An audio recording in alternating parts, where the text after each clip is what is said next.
Uma camareira do turno da noite viu o que um império criminoso inteiro não conseguiu ver e salvou a irmã mais nova do chefe da máfia mais perigoso da costa leste dos Estados Unidos. Imagine a cena. O 11º andar de um hotel de luxo no centro de Charleston, na Carolina do Sul. Não era uma suíte para hóspedes. O andar inteiro havia sido isolado e reconstruído como uma ala médica particular.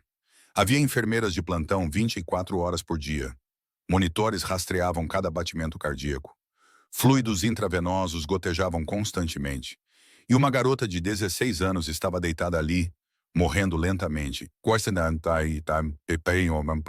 enquanto ninguém no mundo sabia por quê.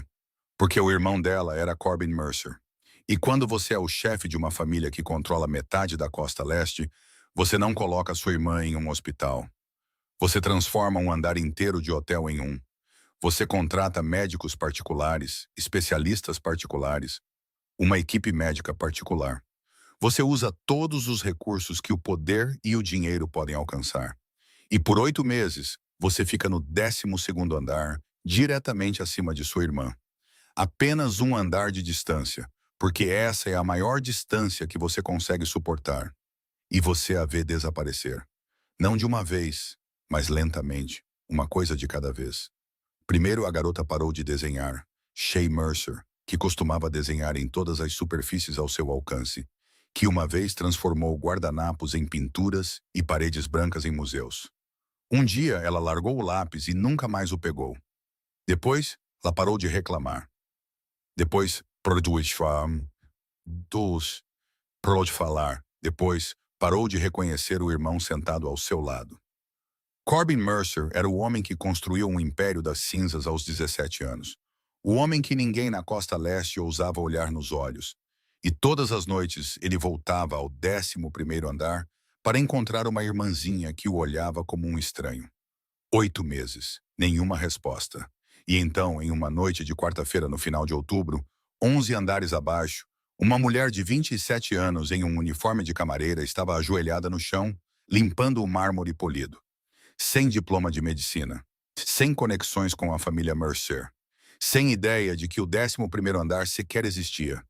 Apenas uma mulher com as mãos rachadas por produtos químicos, um kitnet sem água quente e um caderno de couro gasto guardado no bolso. A única coisa que sua avó lhe deixou antes de morrer, preenchido com 40 anos de medicina popular, que nenhuma universidade jamais ensinaria. Naquela noite, ela sentiria um cheiro que não deveria existir. Naquela noite, ela passaria por uma porta que todos os funcionários do hotel foram instruídos a nunca abrir. Naquela noite, ela ficaria cara a cara com o homem mais perigoso que já conheceu. E em vez de implorar, em vez de explicar, ela daria uma ordem. 7 palavras. Pare o que ela está bebendo, hoje à noite. E o que aconteceu depois daquelas 7 palavras mudaria tudo. Para Shay Mercer, para Corbin Mercer e para a própria Bryn Lockhart, a camareira do turno da noite que nunca imaginou uma coisa. Todas aquelas noites em que ela se sentou sozinha lendo o caderno de sua avó em um quarto frio, sem saber para que servia, sabendo apenas que parar seria como deixar sua avó partir. Todas aquelas noites a estavam levando até aqui. Fique aqui, porque esta história não vai te deixar ir. Se você acredita que as coisas mais extraordinárias às vezes se escondem dentro das pessoas mais comuns, clique em curtir agora mesmo. Compartilhe esta história com alguém que precisa ser lembrado de que a dor que está carregando não é sem sentido. E inscreva-se no canal, depois ative as notificações. Porque é exatamente por isso que este canal existe, para contar as histórias que você não pode ouvir e depois esquecer. O relógio no celular de Bryn marcava 11h47 da noite, quando ela saiu do elevador de serviço no 10º andar. O corredor estava vazio. As luzes haviam sido reduzidas à metade da potência para a configuração de economia de energia noturna. O cheiro de carpete novo e de purificador de ar de lavanda se misturava no tipo de aroma que Bryn respirou por tantas noites que já nem o notava mais. Ela empurrou seu carrinho de limpeza passando por uma porta fechada após a outra, contando os passos do elevador até o final do corredor, como fazia todas as noites, 72 passos, e parou na sala de descanso da equipe médica, ao lado da escada de serviço para pegar lençóis extras. A sala era pequena, com luz fluorescente branca, um frigobar zumbindo suavemente, uma mesa de plástico e duas cadeiras dobráveis. Brin abriu o armário de roupas de cama, contou as toalhas, dobrou-as no carrinho e, quando se virou, seus olhos pousaram em algo preso na porta do frigobar com um ímã de joaninha. Um desenho. Uma folha de papel, a 5 amarelada nas bordas, pintada com traços suaves de marcador. Flores silvestres crescendo através do concreto rachado. Os detalhes eram tão delicados que quem quer que o tenha desenhado devia ser muito paciente, ou muito solitário, ou ambos. No canto inferior direito, uma assinatura inclinada em tinta azul desbotada. Shay. Brin olhou para o desenho por mais tempo do que deveria ter olhado para qualquer coisa em uma sala de descanso da equipe perto da meia-noite. O papel estava amarelado. A tinta havia desbotado. Este desenho era antigo, de meses, talvez até um ano. Mas alguém o mantivera ali, preso com um ímã de joaninha na altura dos olhos. Do jeito que as pessoas guardam relíquias de alguém que ainda está vivo, mas que não é mais verdadeiramente si mesmo. Ela não sabia quem era Shay. Ela não precisava saber. Ela apenas reconhecia a maneira como as pessoas guardam as coisas de alguém que está se esvaindo. Porque ela guardava o caderno de Maeve no bolso da mesma forma, todos os dias, por 8 anos. Brin saiu da sala de descanso e empurrou seu carrinho pelo corredor em direção à escada de serviço. Então ela parou. Não por uma decisão, mas por causa de seu nariz. O cheiro vinha de cima, passando pela fresta da porta da escada entre o 10º e o 11º andar. Era fraco o suficiente para que 99 pessoas passando por ali não o notassem. Mas Brin não era uma dessas 99 pessoas. O cheiro de ervas, mais especificamente, o cheiro de um extrato de raiz que Maeve havia marcado no caderno com 2 barras vermelhas. O sinal que ela usava para coisas que viviam na linha entre remédio e veneno, dependendo da dose, da duração, do corpo da pessoa que o tomava. Brin conhecia aquele cheiro da mesma forma que conhecia o cheiro das mãos de Maeve depois de um dia preparando remédios. Forte, ligeiramente amargo, com um traço de metal bem no fundo. E ao mesmo tempo, seus ouvidos captaram a segunda coisa. Um som de bip suave e constante. Mas dentro daquele ritmo constante, havia uma lacuna mais curta do que deveria ser. O tipo de padrão de monitor cardíaco que sinalizava um batimento irregular. Não perigoso o suficiente para disparar um alarme, mas errado o suficiente para que alguém que soubesse ouvir, o ouvisse. 2 sinais. Um cheiro que não deveria existir nesta concentração em nenhum ambiente médico. E o ritmo do monitor de alguém cujo coração estava saindo do padrão. Maeve a ensinara desde os 12 anos, junto à lareira em sua cabana nos Apalaches, que quando o corpo envia 2 sinais de uma vez, não os ignore, porque o corpo não mente e não fala 2 vezes. Brin sabia o que era o 11º andar. Ela tinha ouvido a equipe falar, o tipo de gente cujas perguntas poderiam matá-la.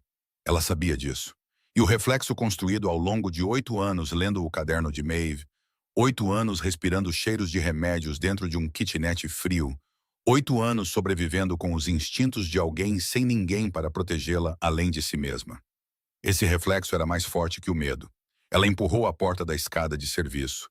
Havia sido deixada ligeiramente destrancada, não por acidente, mas como um convite silencioso para uma traição que vinha se formando há meses. Uma rara falha de segurança que Pemberton Graves havia orquestrado discretamente para seu próprio acesso privado. O cheiro ficou mais forte, o monitor ficou mais claro. Brin subiu 17 degraus até o 11º andar e entrou no corredor. Luz médica branca e fria, o cheiro antisséptico familiar de um hospital e, por baixo de tudo, aquele cheiro de ervas, tão claro quanto alguém gritando em uma sala cheia de sussurros. O corredor estava vazio. Nenhuma enfermeira no posto, talvez em um intervalo, talvez em outro quarto. Brin caminhou em direção ao final do corredor, onde o cheiro era mais forte, e parou em frente a uma porta deixada entreaberta. Ela olhou para dentro. Uma cama médica, um monitor piscando em azul, um tubo intravenoso correndo de um braço esquerdo para a bolsa pendurada. E uma jovem deitada no meio de tudo, como se alguém a tivesse colocado ali e se esquecido de voltar. Cabelos pretos longos espalhados sobre um travesseiro branco. Pele tão pálida que a luz médica a tornava quase translúcida nas têmporas. Seus olhos estavam abertos, olhando para o teto, piscando lentamente com o ritmo de alguém que estava aqui, mas não verdadeiramente aqui. Na parede acima da cama, um desenho preso com fita adesiva médica. Traços suaves de marcador, inacabado. Flores silvestres crescendo através de rachaduras.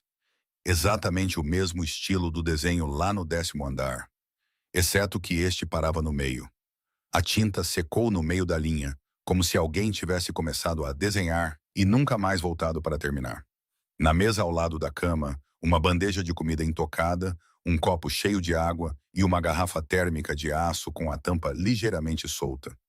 A fonte do cheiro que havia puxado Bryn por aqueles 17 degraus. Bryn não tocou na garrafa térmica, não tocou na cama, não tocou em nada.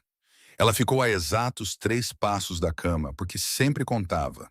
Sempre sabia a distância de si mesma para tudo em um quarto, incluindo a saída.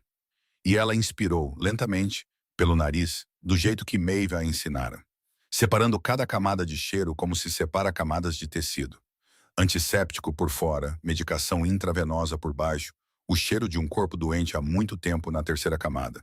E na camada final, a mais profunda, a mais clara, a mais errada, aquele extrato de ervas, denso, acumulado em uma concentração que ninguém usaria para curar, apenas para criar doença.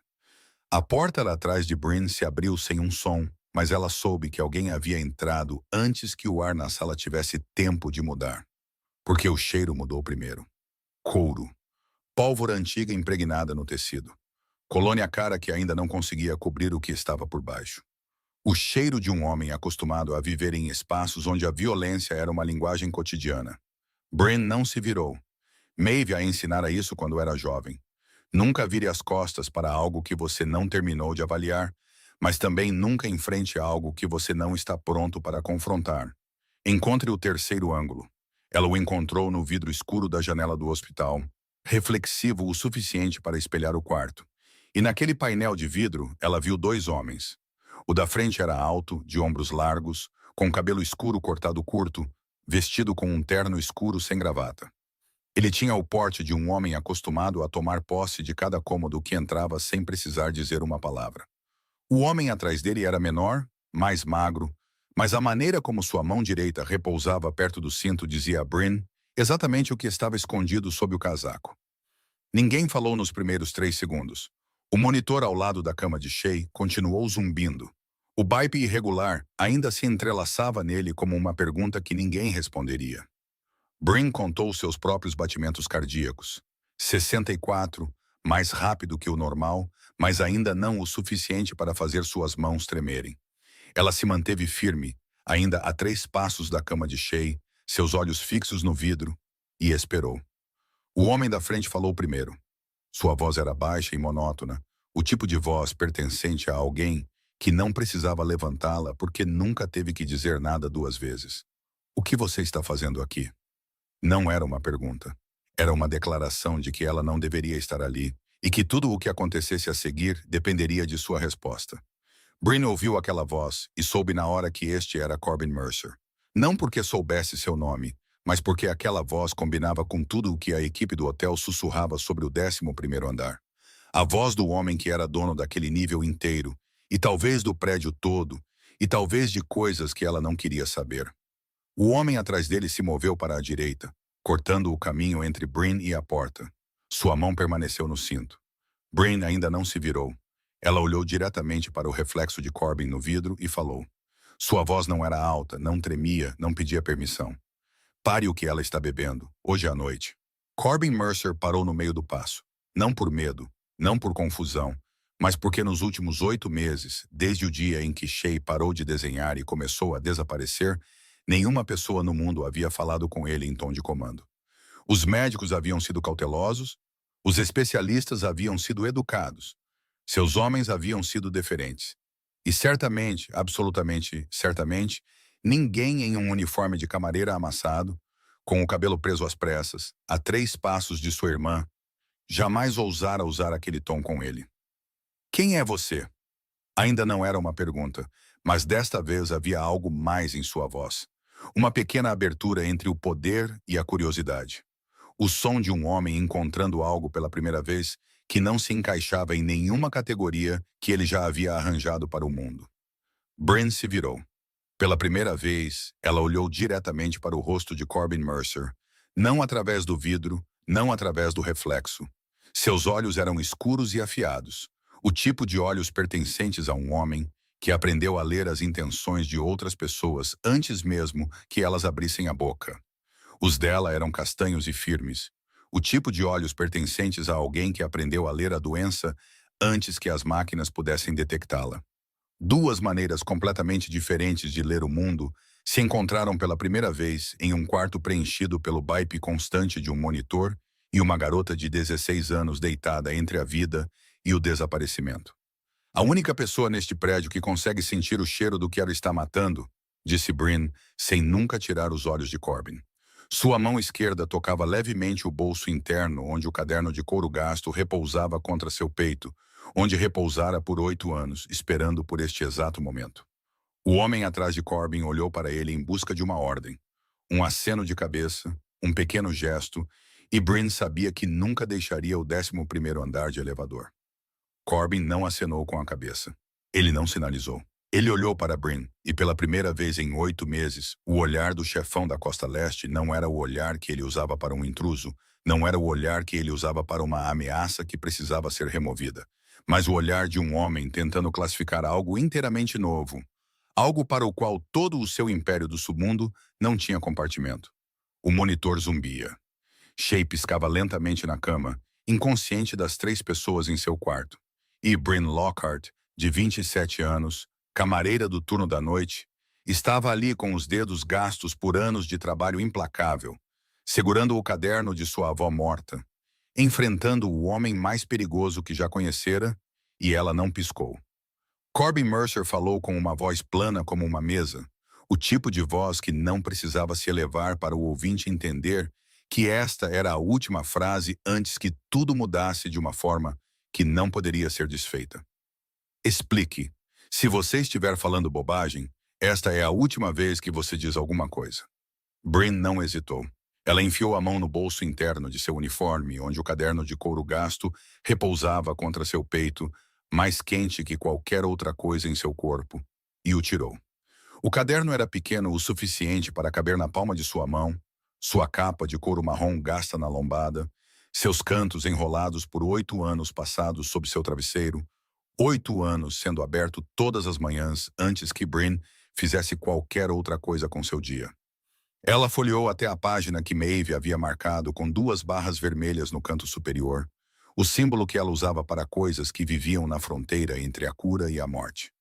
Bryn colocou o caderno na beirada da cama de Shay, bem aberto, virado para Corbin, para que ele pudesse ver a caligrafia minúscula de Maeve, tinta azul escura, linhas firmes como as de alguém que havia escrito milhares de páginas antes desta. Então ela falou, não com a voz de explicação, mas com a voz de apresentação, curta, clara. Cada frase colocada como um tijolo. O composto na garrafa térmica era um extrato de raiz que a medicina tradicional usava em doses baixas para tratar artrite e dor nos nervos periféricos. Em altas doses, usado ao longo do tempo, ele se acumulava lentamente no fígado, sem sintomas óbvios nos primeiros 3 meses. Depois, começava a causar danos neurológicos progressivos, fadiga profunda nos ossos, tremores nas mãos, perda de concentração, declínio cognitivo. Sintomas exatamente como os de uma doença neurológica autoimune. Tão exatamente iguais que todos os médicos do mundo o diagnosticariam nessa direção. Porque ninguém pensaria em considerar que a coisa que matava o paciente estava bem ali na mesa de cabeceira, dentro de uma garrafa térmica de aço, misturada todas as manhãs como se fosse a coisa mais comum do mundo. Corbin não interrompeu. Deacon ficou atrás dele sem se mover. O monitor continuava apitando em seu ritmo constante. Shay piscava para o teto, inconsciente de que as 3 pessoas ao redor de sua cama falavam sobre a coisa que a colocara ali. Bryn continuou. Eu não tenho diploma. Nenhuma escola me deu um, mas a pessoa que me ensinou olhou nos rostos dos pacientes por 40 anos, enquanto os médicos olhavam para as telas. Ela não errou uma única vez. Ela virou o caderno para o protocolo de desintoxicação, 3 páginas seguidas onde Maeve havia escrito o processo de suporte do corpo para limpar este composto em detalhes precisos.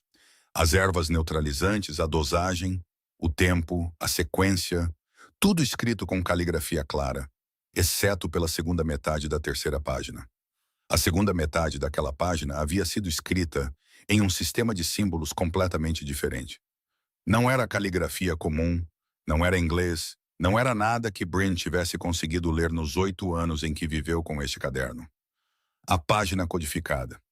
Bryn havia olhado para aquela página centenas de vezes, e todas as vezes ela parava ali como se tivesse batido em uma parede. E todas as vezes ela passava adiante porque não tinha a chave.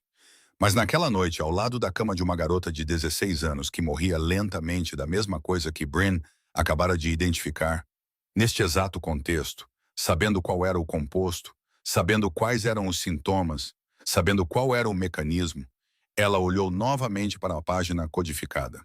E pela primeira vez, uma linha se abriu. Os símbolos que Maeve usara não eram um código aleatório.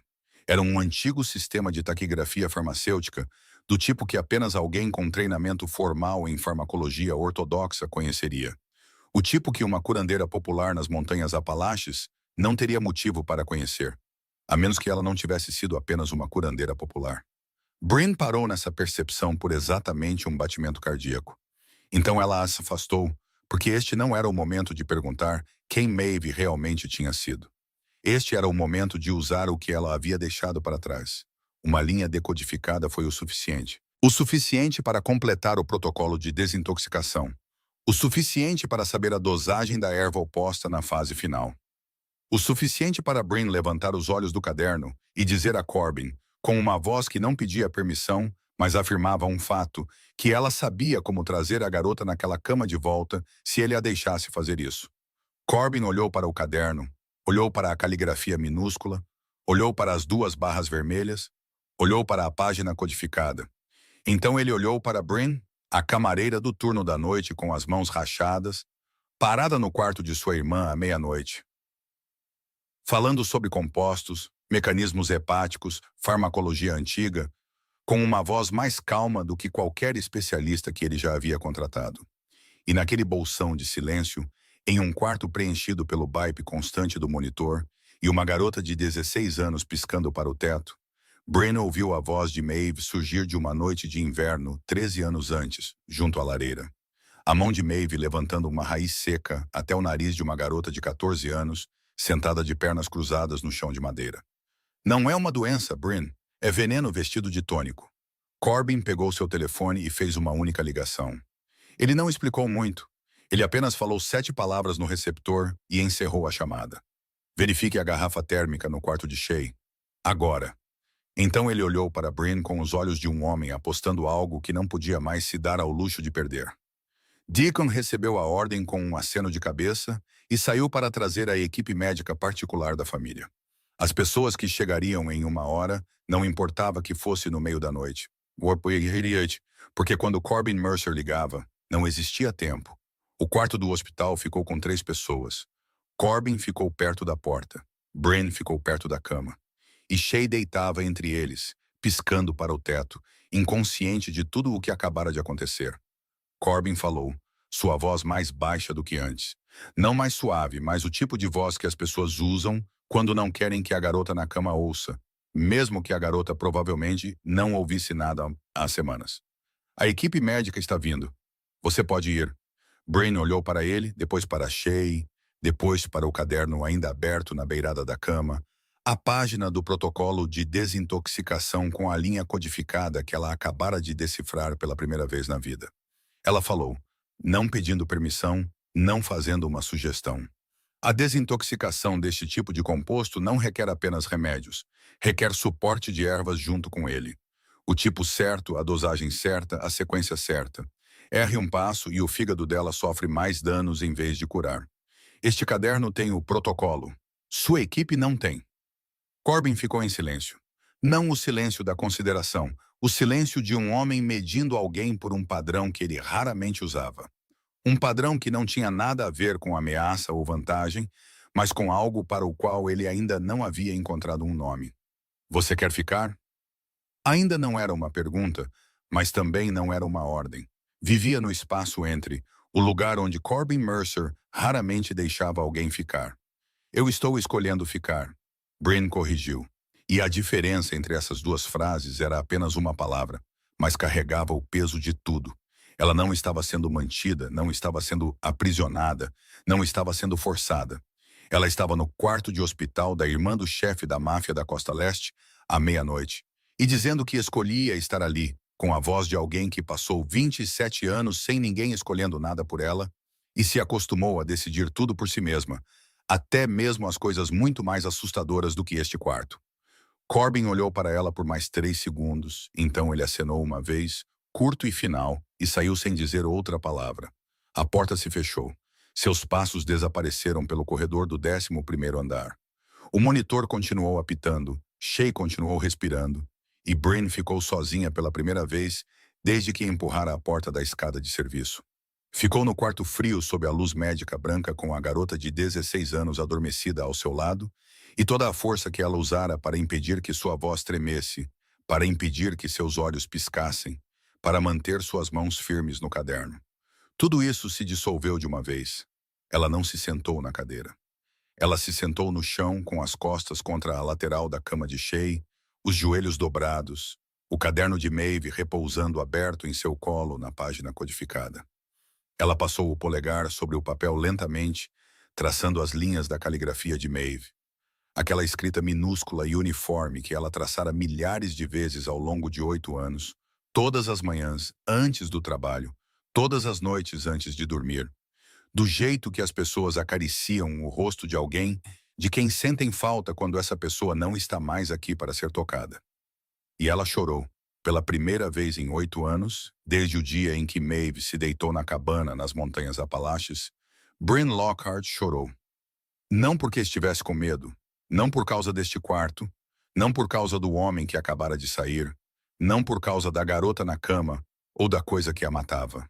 Ela chorou por causa de todas aquelas noites sentada no chão, de um kitnet frio lendo este caderno sozinha, sem saber para que servia, sem saber para onde estava levando.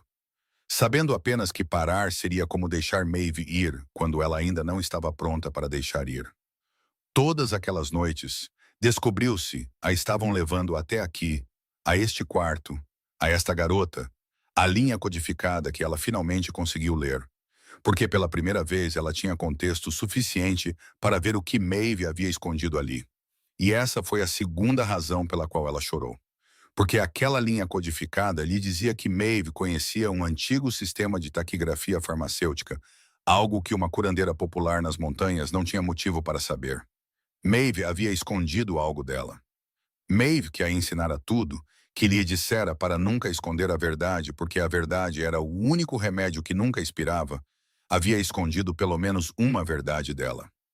Bryn queria perguntar, queria virar para a última página do caderno e perguntar em voz alta para o quarto vazio.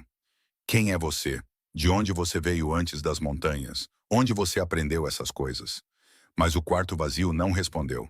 O monitor continuou apitando, Shay continuou respirando, e Bryn sentou-se no chão frio, segurando o caderno, chorando dentro do silêncio que ela conhecia há muito tempo. 48 horas depois, Corbin Mercer estava em seu escritório no 12º andar, com um relatório de laboratório de 6 páginas na mão. A equipe médica particular da família havia trabalhado por 2 dias sem dormir, analisando o conteúdo da garrafa térmica, comparando-o com as amostras de sangue de Shay, realizando um painel de toxinas expandido que nenhum médico antes havia pensado em pedir, porque ninguém suspeitara da coisa que estava bem na mesa de cabeceira ao lado da paciente. O resultado estava na página 4, parágrafo 3, sublinhado em vermelho. Composto confirmado. A concentração no sangue de Shay era 11 vezes o limite seguro, acumulada ao longo de muitos meses, correspondendo exatamente a tudo o que Bryn Lockhart havia exposto naquela noite ao lado da cama de sua irmã. Corbin leu o relatório 2 vezes. Seu rosto não mudou. Sua voz não mudou. Ninguém na sala teria visto qualquer sinal do que estava acontecendo dentro deste homem, exceto por um pequeno detalhe. Sua mão direita apertou a borda do papel até que ele amassou, lentamente, inconscientemente, da maneira como um homem se agarra a algo para não esmagar outra coisa. Ele pousou o relatório na mesa. Quem o misturou? 2 palavras. Não uma pergunta dirigida a alguém específico na sala, uma pergunta dirigida a si mesmo aos últimos 8 meses, a cada médico e especialista que ele contratara e que não pensara uma única vez em cheirar a garrafa térmica a menos de 30 centímetros da mão da paciente. O composto não havia pulado para a garrafa térmica sozinho. Alguém o havia misturado. Alguém com acesso ao quarto de Shea todos os dias, confiável o suficiente para que ninguém questionasse, paciente o suficiente para fazê-lo constantemente por meses, conhecedor o suficiente para escolher algo cujos sintomas pareciam exatamente com uma doença natural. Corbin se virou para olhar para Bryn. Ela estava no canto da sala, o caderno de Maeve nas mãos, em silêncio, esperando. E pela primeira vez desde a noite em que a conhecera no quarto de Shea, a maneira como ele a olhava mudou. Não o olhar que ele dava a uma ameaça. Não o olhar que ele dá a um intruso que precisava ser controlado. Era o olhar que um homem dá à única pessoa que lhe deu uma resposta em 8 meses. Aquele momento foi breve, apenas 2 segundos. E então Corbin se virou e convocou uma reunião.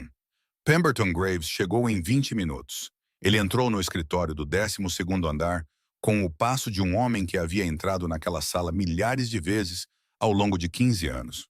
Natural, familiar, confortável da maneira que apenas as pessoas que pertencem a algum lugar são. 42 anos, cabelo grisalho, constituição magra, vestindo uma camisa branca com as mangas arregaçadas. Ele parecia mais um empresário do que um conselheiro de um império do submundo. Quando ouviu sobre o composto, Penn reagiu perfeitamente. Seus olhos se arregalaram exatamente o suficiente. Sua voz baixou no momento exato. Ele disse que esta era a descoberta mais importante em 8 meses, que eles precisavam rastrear a fonte do extrato imediatamente, que ele supervisionaria pessoalmente a investigação, que Corbin deveria deixá-lo lidar com isso para que pudesse se concentrar em Shea. Cada palavra estava certa. Cada reação estava certa. Tão perfeito que se Bryn não tivesse sido ensinada por Maeve a ler as pessoas, ela teria acreditado nele. Mas Bryn ficou no canto da sala e observou os olhos de Penn. Não um olhar de relance, mas um olhar atento, do jeito que Maeve a ensinara desde os 12 anos, ao lado das camas dos pacientes nos Apalaches. Olhando para as pupilas, para as linhas ao redor dos olhos, para a maneira como as pálpebras se apertam quando as pessoas dizem a verdade e a maneira como se afrouxam quando as pessoas mentem. A voz de Penn falava de preocupação.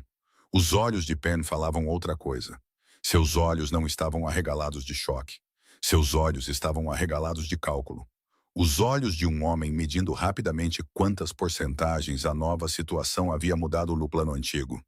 Maeve uma vez disse, sentada junto à lareira, suas mãos trançando raízes secas. Quando a boca diz uma coisa e os olhos dizem outra, confie nos olhos, Bryn. As pessoas podem treinar a boca, mas não podem treinar os olhos. Bryn não disse nada. Ela não tinha provas. Neste mundo, ela entendeu muito rapidamente que uma acusação sem provas era mais perigosa do que o silêncio. Mas a partir daquele momento, ela começou a contar. Quem entrava no quarto de Shea, quando carregando o quê? Quando saíam, o que estava em suas mãos quando partiam? Se a garrafa térmica estava cheia ou mais vazia. Bryn contava da maneira que Maeve a ensinara a contar a respiração de um paciente, sem papel, sem máquinas, usando apenas a atenção, a coisa que a maioria dos seres humanos havia esquecido como usar. Naquela noite, quando as luzes do 11º andar diminuíram e o corredor mergulhou no brilho suave da iluminação noturna médica, Pemberton Graves sentou-se sozinho em seu carro no estacionamento do subsolo do Hotel Belmont. Ele não ligou o motor. Ele sentou-se no escuro, pegou sua carteira e abriu o compartimento mais interno, aquele que ninguém sabia que ele guardava algo dentro. Uma fotografia antiga, com as bordas enroladas, impressa no tipo de papel fotográfico brilhante que as pessoas usavam nos anos 1990. Uma jovem com longos cabelos pretos, sorrindo, seus olhos brilhantes da maneira que apenas as pessoas que estão apaixonadas ou sendo amadas têm. Renata Mercer, a mãe de Corbin e Shea, a mulher que Penn amara antes que ela escolhesse o pai de Corbin, a mulher que foi embora e nunca mais voltou. Deixando Penn dentro da família Mercer por 15 anos, leal, dedicado, confiável, enquanto algo dentro dele apodrecia lentamente, assim como o composto na garrafa térmica de Shay. A fotografia de Renata olhava para cima de sua palma, e Pen viu Shay, porque Shay se parecia tanto com sua mãe que doía. O mesmo cabelo, o mesmo sorriso, a mesma inclinação da cabeça ao desenhar que Pen observara Renata usar ao ler livros 30 anos antes. Sua mão tremeu, apenas ligeiramente. Ele não era um homem sedento de poder tentando tomar um império. Ele era um homem que amara uma mulher por 30 anos e nunca fora amado de volta. E aquele amor, sem ter para onde ir, sem ninguém para recebê-lo, havia se torcido em algo que não tinha mais nome. Algo que queria destruir a coisa que Corbin mais amava, porque a coisa que Pen mais amara havia sido tirada, e ninguém nunca perguntara se ele concordava. A garrafa térmica desapareceu do quarto de Shay na mesma noite em que os resultados do teste foram confirmados. Deacon a levou embora e ninguém perguntou para onde ela tinha sido levada. Bryn começou o protocolo de desintoxicação na manhã seguinte, trabalhando ao lado da equipe médica de Corbin, mas não sob eles. Ela ficou ao lado da cama de Shay com o caderno de Maeve aberto nas páginas de tratamento e guiou o médico principal através da dosagem das ervas que ajudariam o fígado a limpar o composto. A ordem de cada passo, o tempo de cada dose, com a voz calma de alguém que sabia exatamente o que estava dizendo, mesmo estando entre pessoas com credenciais 10 vezes maiores que as dela. A primeira semana passou sem nenhuma mudança visível.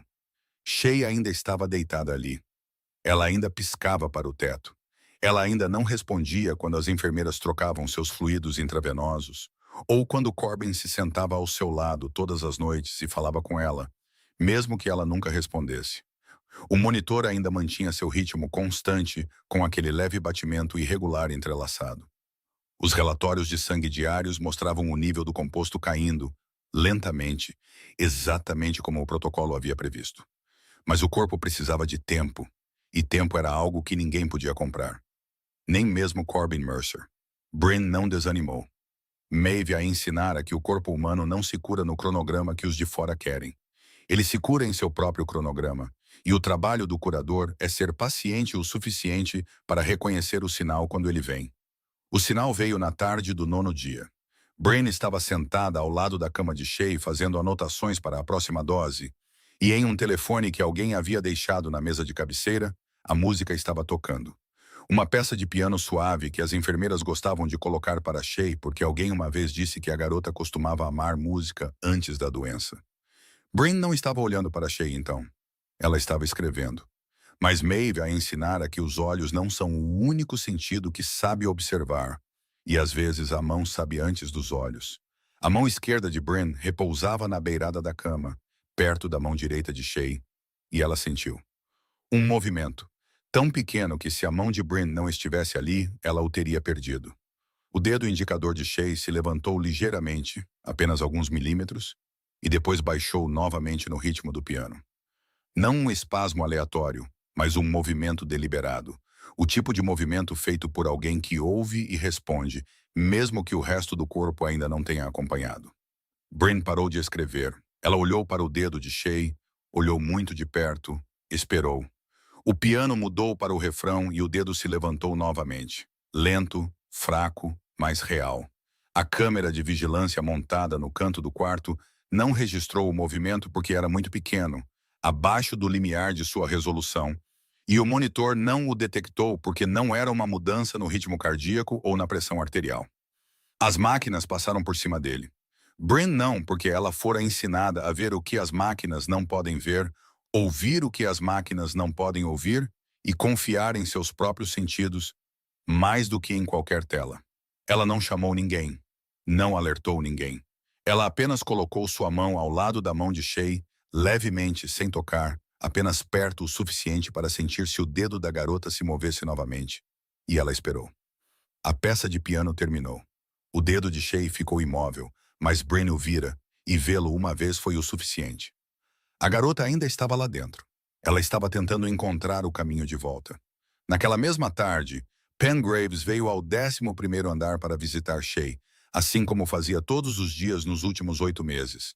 Ele entrou no corredor, acenou para as enfermeiras, sorriu a quantidade adequada e, ao passar pelo quarto do hospital, seus olhos encontraram os de Bryn, através da porta aberta. Ela estava sentada ao lado da cama de Shay, o caderno no colo, e ela olhou para ele. Não o olhar de relance de dois estranhos em um corredor, um olhar cuidadoso, o olhar de alguém que conta passos, lembra a hora, lembra quem carrega o quê para qual quarto. O tipo de olhar que não perde nada. Pen sorriu para ela, educado, caloroso, exatamente na medida certa, e continuou andando. Mas nos 3 passos seguintes pelo corredor do 11º andar, ele entendeu algo que a maioria das pessoas mais perigosas do Império Mercer nunca o fizera entender. Esta camareira era perigosa, não porque ela tivesse uma arma, não porque ela tivesse poder ou proteção, mas porque ela prestava atenção. E no mundo em que Pen passou 15 anos construindo uma máscara para sobreviver, a única ameaça contra a qual uma máscara não pode se defender é alguém que percebe. Na segunda semana após o desaparecimento da garrafa térmica, a enfermeira do turno da manhã trouxe uma bandeja de café da manhã para o quarto de Shay, como fazia todos os dias. Aveia, frutas cortadas, suco de laranja, arrumados em uma bandeja de plástico branca, colocada na mesa com rodinhas ao lado da cama antes que ela saísse. Aquela bandeja fora colocada naquele mesmo lugar todas as manhãs por 8 meses. E todas as manhãs por 8 meses ela fora retirada intocada, porque Shay não respondia à comida mais do que respondia a qualquer outra coisa no mundo. Mas naquela manhã, enquanto Bryn estava sentada no canto do quarto fazendo anotações sobre o protocolo para a próxima dose de ervas, ela ouviu um pequeno barulho. Ela olhou para cima. Shay estava empurrando a bandeja para longe, não a alcançando, mas a empurrando. Sua mão direita, a mão cujo dedo indicador se levantara ao ritmo de uma peça de piano apenas 2 semanas antes, agora estava pressionada contra a borda da bandeja, empurrando-a para mais longe de seu corpo em um movimento lento, fraco, mas inconfundivelmente deliberado. Shay Mercer, 16 anos, depois de ficar deitada em uma cama de hospital por 8 meses, acabara de não gostar de algo o suficiente para agir sobre isso. Bryn sorriu, pela primeira vez desde que pisara no 11º andar. Não foi um sorriso largo, apenas um leve levantar no canto da boca, mas o suficiente para que qualquer um que o visse soubesse que ela havia reconhecido algo importante. Maeve uma vez disse, ao lado da cama de um paciente nos Apalaches que ficara imóvel por 3 meses e de repente jogara um copo de água contra a parede porque odiava o cheiro do remédio, que o desagrado é um sinal de vida. Porque os mortos não odeiam nada. Apenas os vivos ainda têm o direito de odiar, e quando um paciente começa a odiar algo, significa que alguma parte dele retornou o suficiente para ter uma opinião sobre o mundo novamente. Shay empurrou a bandeja de aveia com uma mão trêmula, mas decidida, e Bryn soube que alguma parte da garota estava acordando. Na terceira semana, Shay falou uma palavra. Bryn estava trocando a dose de ervas da tarde, de pé ao lado da cama verificando a taxa de fluxo do soro, quando ouviu uma voz rouca, suave, como a de alguém falando pela primeira vez depois de dormir por muito tempo. Feio. Bryn parou o que estava fazendo, olhou para baixo. Shay não estava olhando para ela. Shay estava olhando para a parede branca do outro lado da cama. Aquela parede médica nua, sem nada além de tinta estéril. E seus olhos se estreitaram de uma forma que Bryn reconheceu imediatamente. Porque ela vira aquele exato estreitamento no desenho preso na geladeira do 10º andar. O desenho de flores silvestres crescendo através do concreto rachado, as pinceladas de alguém que olhava para o mundo e via que ele precisava de cor. Shay Mercer olhou para aquela parede branca e disse feio, porque para ela, para a artista acordando dentro de um corpo que dormira por 8 meses, aquela parede branca vazia era um insulto. Era algo errado que precisava ser consertado. Era uma superfície esperando que alguém desenhasse nela. Bryn não disse nada. Ela apenas olhou para Shay, depois para a parede, e deu o menor aceno de cabeça, como se concordasse completamente que a parede era de fato feia. E no caderno, ao lado do protocolo daquele dia, ela escreveu uma única palavra. Falou, com a data ao lado. Na 4ª semana, Shay quebrou 8 meses de silêncio com 3 palavras. Era tarde. Bryn estava lendo o caderno de Maeve na cadeira perto da janela, a luz do sol entrando pelas cortinas do hospital e caindo sobre a página amarelada, quando a voz de Shay veio novamente. Ainda rouca, ainda suave, mas muito mais clara do que na semana anterior. clara o suficiente para Bryn ouvir cada sílaba. Onde está o Corbin?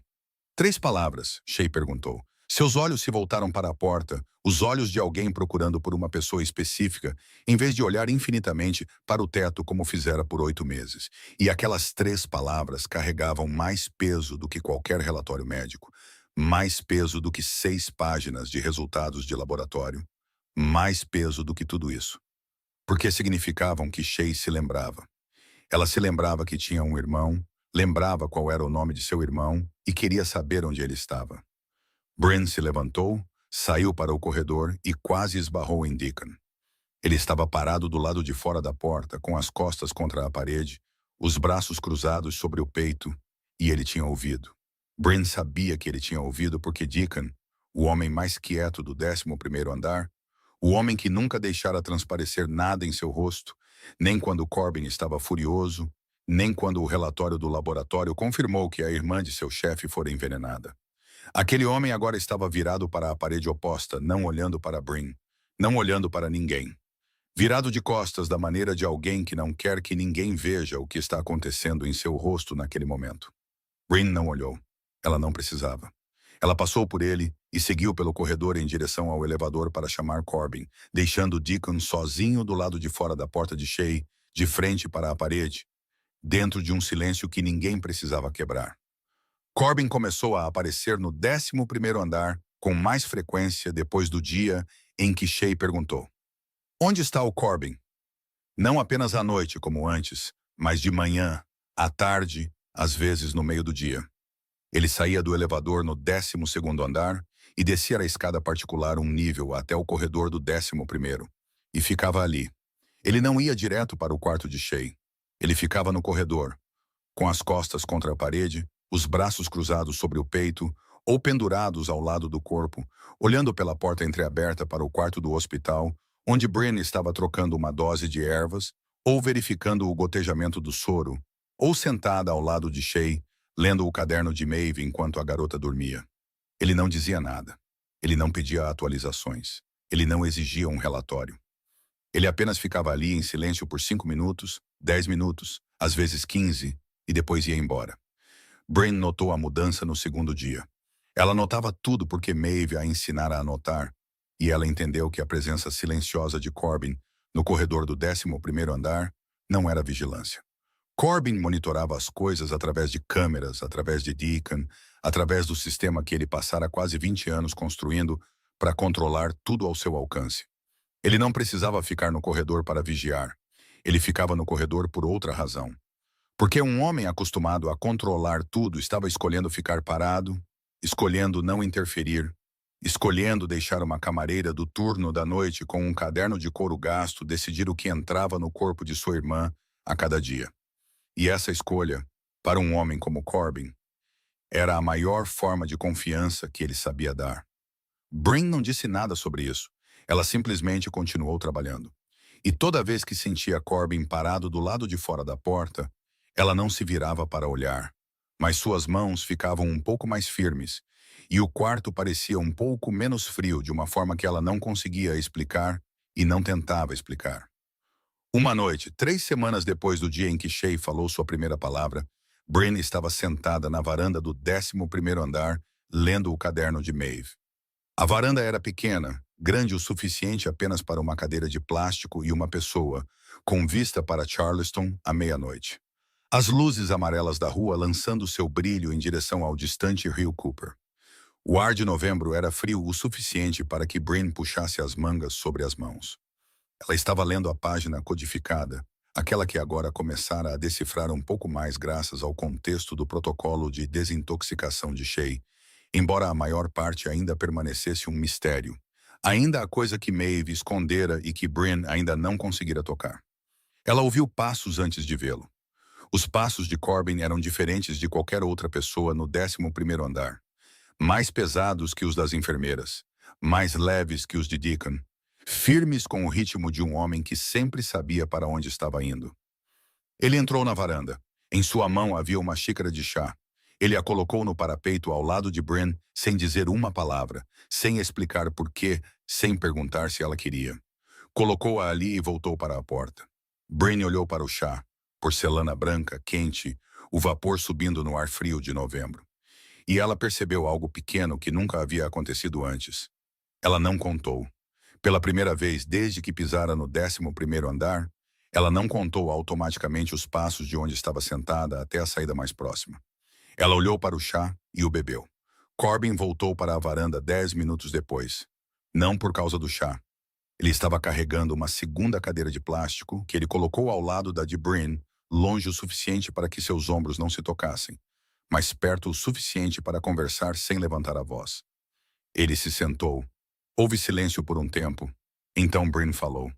Não porque alguém a tivesse pedido, mas porque aquela noite, aquela varanda, aquela xícara de chá inexplicada, haviam aberto algo nela que ela mantivera fechado por 8 anos. Ela lhe contou sobre Maeve, sobre a cabana nos Apalaches, o fogo de inverno, o cheiro de raízes e ervas secas penduradas para curar.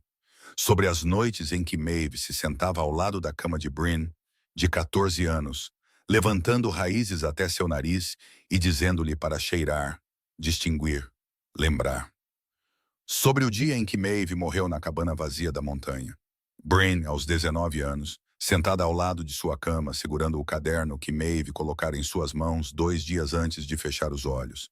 Sobre as páginas codificadas que ela encarara por 8 anos sem entender, e que só agora começava a entender. E como essa compreensão a fez perceber que Maeve havia escondido mais dela do que ela jamais imaginara. Corbin ouviu. Ele não interrompeu. Ele não fez perguntas. Ele ouviu da maneira que um homem ouve que não está acostumado a ouvir histórias, mas sabe como ficar quieto nos lugares certos. Então, quando Bryn parou, quando o som da cidade à noite preencheu o espaço entre eles, Corbin falou. Pela primeira vez, ele contou a alguém sobre a noite em que seu pai foi morto. 17 anos, tiros na frente da casa. Ele correu para o quarto de Shay, o bebê, de apenas 1 ano, dormindo com um bracinho sobre o rosto, como se protegesse de algo que só ela podia ver. E ele a pegou, segurou-a firme contra o peito e correu pela porta dos fundos, enquanto os tiros ainda ecoavam. Seus pés descalços no chão frio da cozinha, sem saber para onde correr, apenas sabendo que tinha que correr. Shay não chorou naquela noite. Ela dormiu em seus braços a noite toda no galpão de armazenamento nos fundos, sem saber de nada, sem medo de nada. E Corbin, aos 17 anos, segurou sua irmã de 1 ano e jurou que ninguém jamais colocaria a mão nela novamente. Nunca mais. Ele havia falhado nessa promessa exatamente uma vez, 8 meses atrás. Os dois sentaram-se na varanda do 11º andar. O chá agora frio. Charleston piscando abaixo deles, sem se tocarem. A distância entre as 2 cadeiras de plástico inalterada, mas a natureza dessa distância havia mudado completamente. Não era mais uma distância de segurança, era uma distância de escolha. E naquele silêncio, Corbin percebeu algo pequeno que ele não sabia que estava procurando até ver. Bryn sentou-se na cadeira de plástico com as costas retas, os olhos na cidade, e não virou as costas para a porta da varanda. Ela sentou-se em um ângulo, o ombro esquerdo virado para a entrada, seu campo de visão amplo o suficiente para abranger tanto a varanda quanto o caminho para dentro. Exatamente como ele se sentava. Exatamente como as pessoas se sentam quando viveram o suficiente em um mundo inseguro para que a cautela se tornasse instinto. Corbin olhou para ela. Ela não olhou de volta. E ele não sabia se deveria se sentir tranquilizado ou perturbado pelo fato de que, pela primeira vez em sua vida, ele havia conhecido alguém que se sentava como ele se sentava. 3 noites depois de se sentarem juntos na varanda, Bryn estava andando pelo corredor do 11º andar, perto da 1 da manhã, para verificar a dose noturna de ervas de Shay, quando parou a 4 passos do escritório de Corbin. A porta estava entreaberta, não o suficiente para ela ver lá dentro, mas o suficiente para a voz de dentro vazar para o corredor. A voz de Corbin. Ela a reconheceu imediatamente, e, ao mesmo tempo, não a reconheceu de forma alguma, porque esta não era a voz que ela ouvira na varanda 3 noites antes. A voz que contava a história de um garoto de 17 anos, correndo sob tiros com sua irmã bebê nos braços. Não era a voz que ele usava quando ficava no corredor observando-a trocar o remédio de Shay. Aquela voz silenciosa e confiante. A voz dentro do escritório à 1 da manhã era algo totalmente diferente. Baixa, monótona, fria o suficiente para que cada palavra soasse como uma pedra caindo sobre uma mesa de metal. Bryn não ouviu o conteúdo exato porque não estava tentando ouvir. Ela parou porque o instinto lhe disse para não passar por uma porta aberta sem saber o que havia dentro. Mas ela ouviu o suficiente. Ela ouviu a voz de Corbin dando ordens a alguém pelo telefone, breves, precisas, nunca repetidas. A voz de um homem que diz algo uma vez e sabe que uma vez é o suficiente, porque ninguém ousaria pedir uma segunda vez. Não havia uma única palavra que ela captasse claramente que nomeasse violência. Nenhuma palavra como matar, ou espancar, ou algo específico. Apenas a voz. E aquela voz disse a Bryn tudo o que ela precisava saber sem uma única palavra explícita. Porque Maeve a ensinara que a voz nunca mente, mesmo quando as palavras mentem. E a voz de Corbin Mercer à 1 da manhã era a voz de um homem ordenando que coisas fossem feitas, que a luz do dia nunca deveria testemunhar. O que fez Bryn parar não foi o conteúdo, foi a semelhança. Aquela voz fria, aquela voz do Império, era exatamente a mesma voz que Corbin usara naquela manhã, quando se sentou ao lado da cama de Shay e perguntou à sua irmã: "Como você está se sentindo hoje?" A mesma frequência, o mesmo ritmo, a mesma maneira de colocar cada palavra plana, sem subidas ou descidas. Ele falava com sua irmã de 16 anos, em recuperação com a mesma voz que usava para comandar alguém no escuro. E ele não mudava nada, não suavizava nada, porque talvez ele não soubesse como mudar. Ou pior, porque não havia nada a mudar. Porque essas duas partes dele eram uma só. Corbin entrou no corredor 10 minutos depois, encerrou a chamada e viu Bryn parada ali. Ela não se escondeu, não fingiu que estava apenas de passagem. Ela ficou a 4 passos da porta do escritório, de frente para ele, os olhos firmes nos dele. E ele soube que ela tinha ouvido. Não porque ela disse, mas porque a maneira como ela estava parada havia mudado. Seus ombros estavam mais tensos, a distância que ela mantinha era maior, e seus olhos o olhavam de forma diferente. Não com medo, porque Bryn Lockhart não tinha medo dele desde a primeira noite, mas com algo mais frio que o medo, algo mais próximo da decepção, ou mais próximo do que se sente quando se vê a mesma coisa que se esperava não ter que ver. A voz que você usa para o seu império é a mesma que você usa para sua irmã. Você nem percebe que está fazendo isso, Corbin. É isso que é verdadeiramente arrepiante. Bryn disse nem alto nem baixo. Sua voz dos Apalaches reta, como uma linha do horizonte. Você não muda nada. É a mesma voz. Essa é a parte que é assustadora. O corredor do 11º andar ficou em silêncio. As luzes médicas lançavam longas sombras no chão. Corbin ficou a 4 passos de Bryn e nenhum se aproximou ou recuou. Seu rosto não mudou. Sua voz não mudou, e talvez esse fosse exatamente o problema. O que você acha que eu sou? Não uma pergunta. Um desafio, o tipo de coisa dita por alguém que foi julgado muitas vezes e nunca mudou nada por causa disso. Bryn olhou para ele. Olhou por um longo momento. Olhou da maneira que Maeve a ensinara a olhar para os pacientes. Não para o sintoma, mas para a pessoa por trás do sintoma, procurando o que ainda estava vivo sob o que estava doente. Eu sei o que você é, disse ela. Estou tentando entender o que mais você é além disso. Corbin não respondeu. Não se desculpou, não explicou. Ele olhou para ela por mais 3 segundos, e nesses 3 segundos algo se quebrou entre eles. Não algo que Pen havia plantado. Não suspeita de fora, mas uma fratura real de dentro, da natureza do mundo em que Corbin vivia e da natureza do mundo de onde Bryn vinha. 2 mundos que se tocaram na varanda 3 noites antes, com uma xícara de chá e histórias do passado, e agora colidiam um contra o outro através de uma verdade que nenhum dos dois queria que fosse dita em voz alta, mas que ambos tinham ouvido. Corbin se afastou. Ele não disse outra palavra. Seus passos soaram mais pesados do que o normal no corredor. Ou talvez Bryn apenas imaginasse isso porque estava ouvindo com mais atenção do que o normal. Ela permaneceu ali, sozinha no 11º andar, observando suas costas se afastarem e depois desaparecerem atrás da porta da escada para o 12º. Na manhã seguinte, Bryn estava no quarto de Shay às 6 horas, como sempre.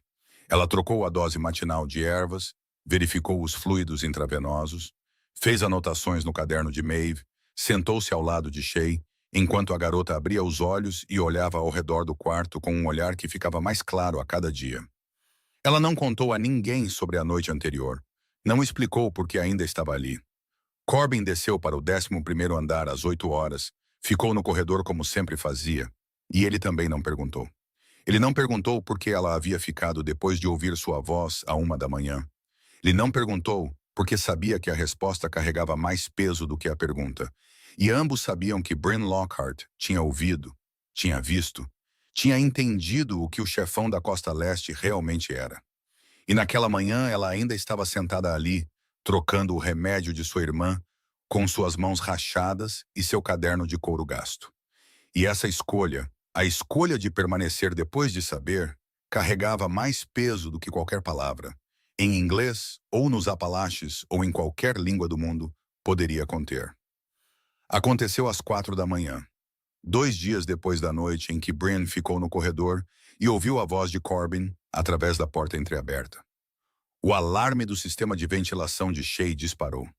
Não o alarme de incêndio, mas o alarme de qualidade do ar, o tipo de alarme que a maioria das pessoas nem sabe que existe até que comece a gritar. A enfermeira da noite correu para o quarto primeiro. Bryn entrou logo atrás dela. O painel mostrava que o sistema de ventilação havia revertido seu fluxo, puxando ar da área de serviço cheia de poeira e produtos de limpeza industrial diretamente para o quarto do hospital, em vez de empurrar ar filtrado de fora. Bryn desligou o sistema manualmente na hora e abriu as janelas. E pelos próximos 15 minutos, o quarto de Shay foi arejado naturalmente, enquanto a garota dormia, sem saber que se o alarme não tivesse disparado, ou tivesse disparado algumas horas depois, seus pulmões em recuperação teriam aspirado produtos químicos suficientes para causar danos que o protocolo de desintoxicação de Bryn não poderia ter desfeito. O técnico de manutenção chegou às 6 horas. Ele inspecionou o sistema por 40 minutos, escreveu um relatório de 2 páginas e concluiu que foi um mau funcionamento aleatório, causado pela válvula direcional no duto que ficou presa na posição errada, possivelmente devido à vibração do sistema de ar-condicionado central, e recomendou a substituição da válvula e a realização de verificações periódicas. Um mau funcionamento aleatório. O técnico assinou seu nome, entregou o relatório ao gerente do andar e foi embora. Deacon leu aquele relatório na sala de segurança do 12º andar às 7 da manhã. Leu 2 vezes. Então o pousou, levantou-se e foi para o 11º andar sozinho. Deacon não era técnico. Ele não tinha diploma em sistemas de ventilação ou mecânica ou qualquer coisa envolvendo válvulas direcionais. Mas Deacon passara quase 20 anos ao lado de Corbin Mercer em um mundo onde o aleatório geralmente tinha uma mão humana por trás. E ele acreditava em coincidências menos de 1/10 do que acreditava em seus próprios instintos. Ele removeu a tampa da ventilação do teto no quarto de Shay, subiu e inspecionou a válvula direcional que o técnico dissera ter ficado presa por acaso. A válvula não estava presa. A válvula havia sido girada à mão. As marcas no parafuso de aperto mostravam que alguém usara uma ferramenta para torcer a válvula da posição aberta para o fluxo reverso. Não eram arranhões aleatórios de vibração, mas marcas paralelas, marcas uniformes, do tipo deixado por alguém usando uma chave inglesa ou alicate com intenção. E quem quer que o tivesse feito, tinha que ter acesso à área de serviço no 11º andar, onde, segundo o sistema de segurança do Belmont, apenas 7 pessoas tinham acesso com cartão-chave. O gerente do prédio, 3 técnicos de manutenção, o chefe de segurança, Deacon e Pemberton Graves. O homem a quem Corbin dera acesso total a todo o 11º andar desde o primeiro dia em que Shay foi transferida para lá, porque ele era o conselheiro mais confiável da família. Deacon não contou a Bryn, não contou às enfermeiras, não contou ao gerente do prédio. Ele colocou a tampa da ventilação de volta, subiu para o 12º andar, bateu na porta do escritório de Corbin, entrou e fechou a porta atrás de si. Ele colocou o relatório do técnico na mesa e, ao lado dele, a fotografia que tirara em seu telefone. Uma foto de perto dos arranhões paralelos no parafuso de aperto da válvula direcional. Claros, inconfundíveis, impossíveis de confundir com algo aleatório. As 2 peças estavam lado a lado na mesa de Corbin. O relatório dizia mau funcionamento aleatório. A fotografia dizia mãos humanas.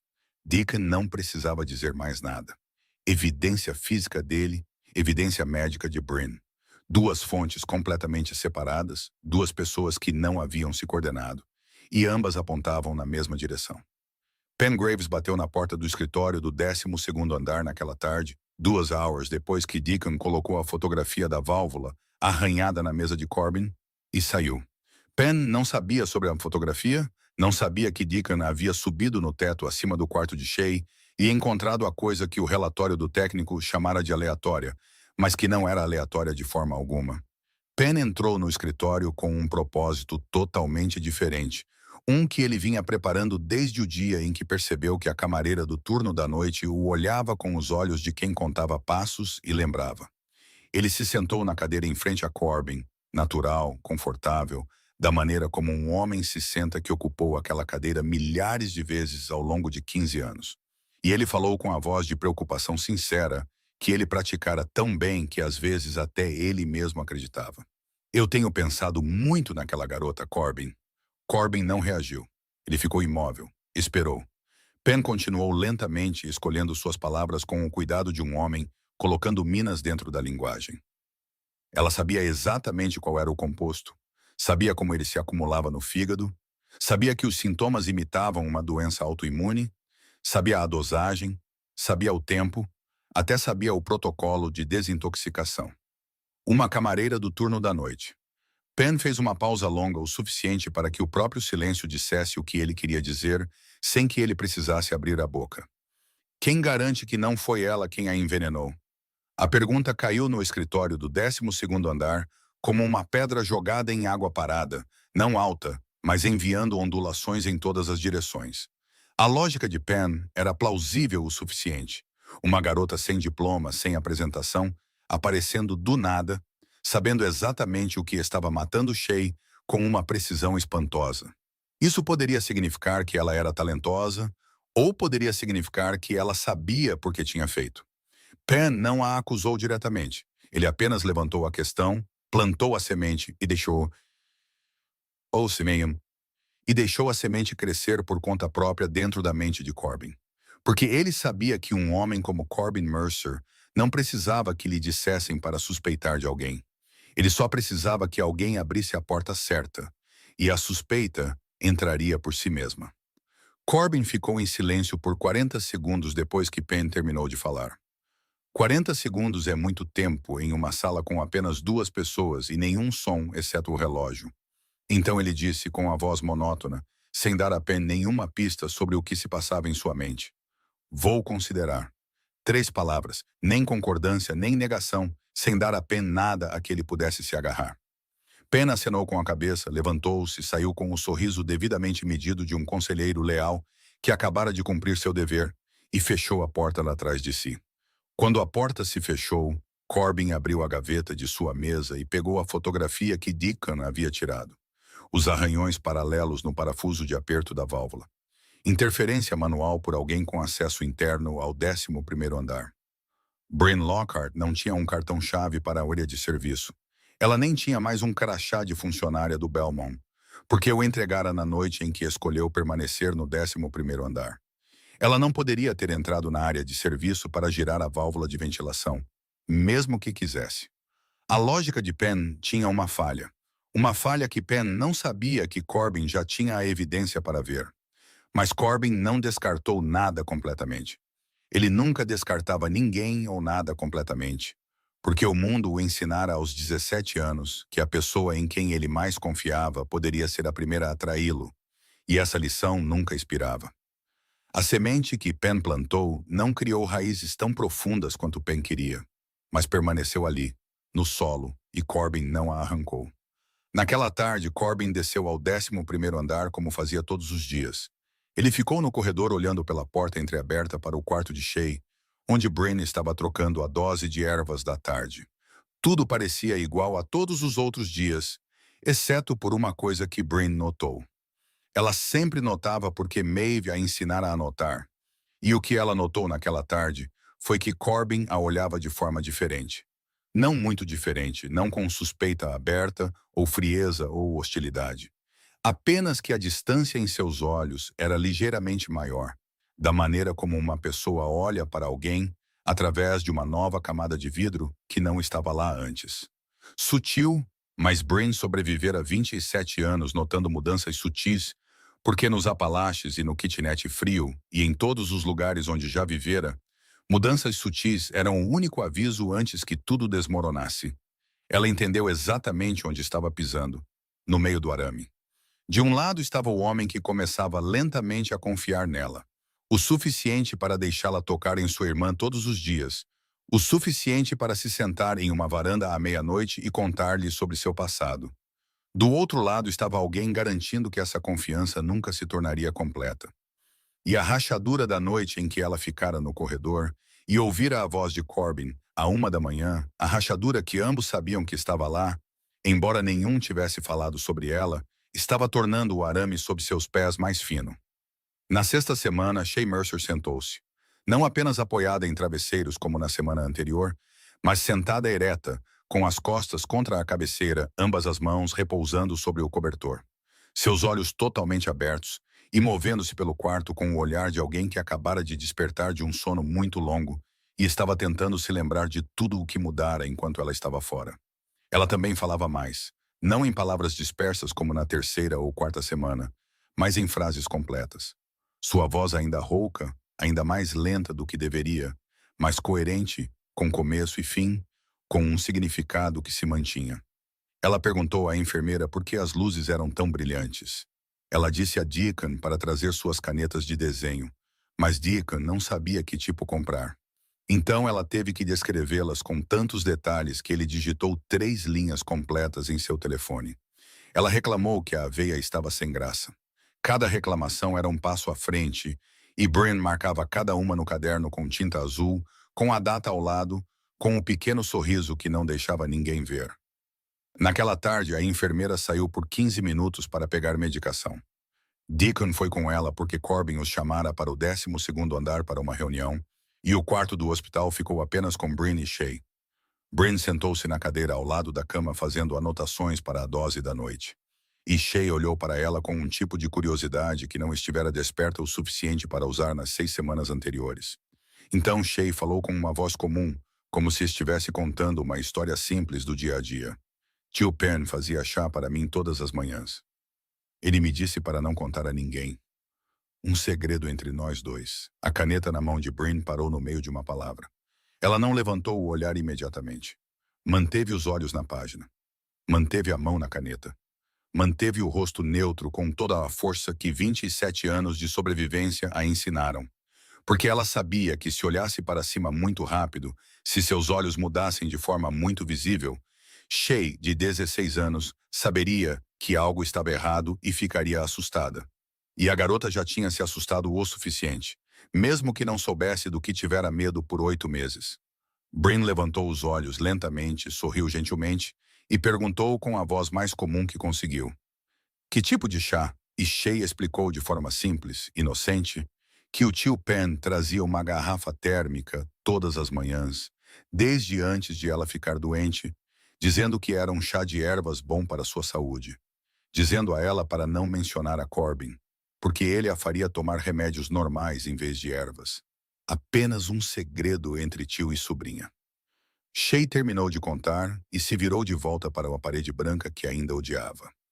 Inconsciente de que o que acabara de dizer colocara tudo em sua devida ordem na mente de Bryn, como as peças finais de uma imagem que ela vinha encarando por 6 semanas. O cheiro de ervas na garrafa térmica naquela primeira noite. Os olhos de Penn não combinando com sua voz quando ouviu os resultados do teste. A válvula de ventilação girada à mão por alguém com acesso interno. Um segredo entre nós dois. O tipo de segredo que isola a vítima das pessoas que poderiam protegê-la. O padrão estava completo. Nenhuma peça faltava mais. Bryn ficou ao lado de Shay por mais 10 minutos, conversando normalmente, perguntando o que a garota queria desenhar quando tivesse suas canetas, ouvindo enquanto Shay descrevia a imagem que planejava colocar naquela parede feia. E então, quando a enfermeira voltou e Shay começou a ficar sonolenta, Bryn saiu para o corredor, caminhou até o quarto que lhe fora designado no final do 11º andar, fechou a porta e sentou-se na beirada da cama. Ela abriu o caderno de Maeve, não para as páginas de tratamento ou as páginas codificadas. Ela virou para a última página, a página que Maeve escrevera por si só. Não fazia parte de nenhum remédio ou protocolo. A caligrafia azul escura, uniforme e firme. A caligrafia de alguém escrevendo, não para ser lido imediatamente, mas para ser lido no momento exato. Saber e ficar em silêncio é matar com a mão de outra pessoa. Bryn olhou para a frase. Ela sabia o que significaria contar a Corbin. Não um julgamento, não a polícia, não a justiça da maneira que o mundo exterior entendia. Ela sabia como o mundo de Corbin lidava com a traição. Ela ouvira sua voz à 1 da manhã e não tinha ilusões. Ela poderia ficar em silêncio, ir embora, voltar para o kitnet, os turnos da noite, o macarrão instantâneo, a vida antiga. Segura. Ninguém saberia o que ela sabia. Ou ela poderia falar e aceitar que o que quer que acontecesse com Pengraves nunca pertenceria a nenhum livro de leis. Bryn olhou para as palavras de Maeve mais uma vez. Saber e ficar em silêncio é matar com a mão de outra pessoa. Ela fechou o caderno, colocou-o no colo, fechou os olhos por 3 segundos, depois os abriu, levantou-se e saiu para o corredor em direção às escadas que levavam ao 12º andar. O escritório no 12º andar. Porta fechada. Ninguém dentro, exceto Corbin e Bryn.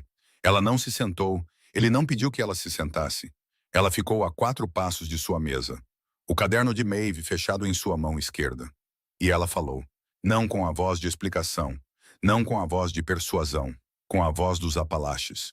Curta, direta. A voz de alguém criado em um lugar onde uma palavra a mais é um desperdício de fôlego. E a verdade não precisa de decoração, porque a verdade já é pesada o suficiente por si só. Pengraves tinha acesso ao quarto de Shay todas as manhãs por 8 meses. Ele trazia a garrafa térmica. Dentro dela estava o chá de ervas contendo o composto que o laboratório já confirmara no sangue de Shay. Ele disse a Shay para manter segredo. Para não te contar. Oba, aí paixão não contar, porque era algo apenas entre os dois. Bryn parou.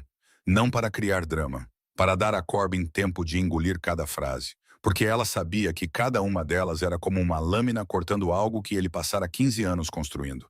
O sistema de ventilação no quarto de Shay foi revertido manualmente da área de serviço. Quem quer que o tenha feito, tinha acesso interno ao 11º andar. Pergunte a Deacon sobre o sistema de válvulas. Ela disse a última frase mais baixo, mas ela carregava mais peso do que tudo o que viera antes, porque aquela frase dizia a Corbin que não era apenas Bryn apontando nessa direção. Deacon, o homem em quem ele mais confiava depois de Penn, também estava apontando para lá. 2 fontes, completamente independentes. Bryn nunca havia falado com Deacon sobre a válvula de ventilação. Deacon nunca havia falado com Bryn sobre o que Shay havia revelado. Os dois não haviam comparado anotações, não haviam se coordenado, não sabiam da evidência um do outro até aquele momento. Uma vinha da medicina, do cheiro de ervas, do caderno de sua avó. A outra vinha dos arranhões em um parafuso de aperto e dos instintos de um homem que passara 20 anos em um mundo onde o aleatório geralmente tinha mãos humanas por trás. 2 estradas completamente separadas levavam ao mesmo nome. Pemberton Graves. Corbin ficou imóvel. Seu rosto não mudou. Sua voz sumiu. O escritório do 12º andar estava tão quieto que Bryn podia ouvir o relógio na parede, o ar-condicionado, sua própria respiração. Corbin não olhou para ela. Ele olhou para suas mãos.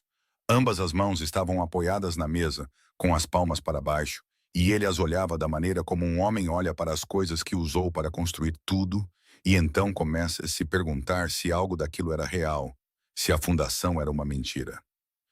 Pengraves, o homem que esteve ao lado de Corbin desde a noite em que seu pai foi morto. O homem que o ajudara, aos 17 anos, órfão, segurando uma irmã de 1 ano, a se reerguer das cinzas e construir a coisa que as pessoas agora chamavam de império. O único homem que ficara quando todos os outros foram embora. O homem em quem Corbin confiava mais do que no sangue, porque o único sangue que ele tinha era Shay, e Shay estava deitada no 11º andar, porque o homem em quem ele mais confiava no mundo lhe dera veneno todas as manhãs por 8 meses, sob o disfarce de um segredo entre nós dois. Corbin olhou para suas mãos por um longo tempo. Um tempo muito longo. Tempo suficiente para Bryn contar 43 tiques do relógio antes que ele levantasse a cabeça. E quando o fez, seus olhos estavam diferentes. Não os olhos do Império, não os olhos do chefe, não os olhos frios da 1 da manhã. Os olhos de um homem que acabara de ver a coisa que ele rezara para nunca ter que ver. E essa coisa não era traição, porque Corbin Mercer vivia em um mundo onde a traição era comum, mas a traição da única pessoa em quem ele se permitira confiar. E a distância entre essas duas coisas era tão vasta quanto um oceano. Quão certa você está? Sua voz era monótona, mas sob essa monotonia, Bryn podia ouvir a fratura. Pequena, como uma rachadura na face de uma barragem pouco antes de tudo ceder. Bryn olhou para ele, o suficiente, uma palavra. Ela não disse 90 ou 100 ou qualquer número, porque os números não importavam tanto quanto o que ela realmente estava dizendo. E o que ela realmente estava dizendo era que ela tinha visto, cheirado, contado, ouvido as palavras de Shay, lido o caderno de Maeve, e tudo apontava em uma única direção. E o suficiente era a única palavra digna desse peso. Corbin olhou para ela por mais 2 segundos. Então ele se levantou. Lentamente. Como um homem que sabe que uma vez que se levanta, algo terminará e nunca mais voltará. Corbin convocou Penn para o escritório no 12º andar às 9 daquela mesma noite. Deacon levou Penn no elevador particular, andando atrás dele, sem dizer uma única palavra durante todo o trajeto do saguão até o 12º andar. E quando Penn entrou no escritório, Deacon parou do lado de fora da porta. A porta se fechou. Deacon ficou imóvel, suas costas contra a parede do corredor, ambas as mãos ao lado do corpo, seus olhos fixos na parede oposta. Ele não encostou o ouvido na porta. Ele não precisava. Ele apenas ficou ali e esperou. Porque Deacon havia ficado do lado de fora de muitas portas por quase 20 anos ao lado de Corbin Mercer. E ele sabia que seu trabalho não era saber o que estava acontecendo lá dentro, mas garantir que nada de fora pudesse interferir no que quer que estivesse acontecendo.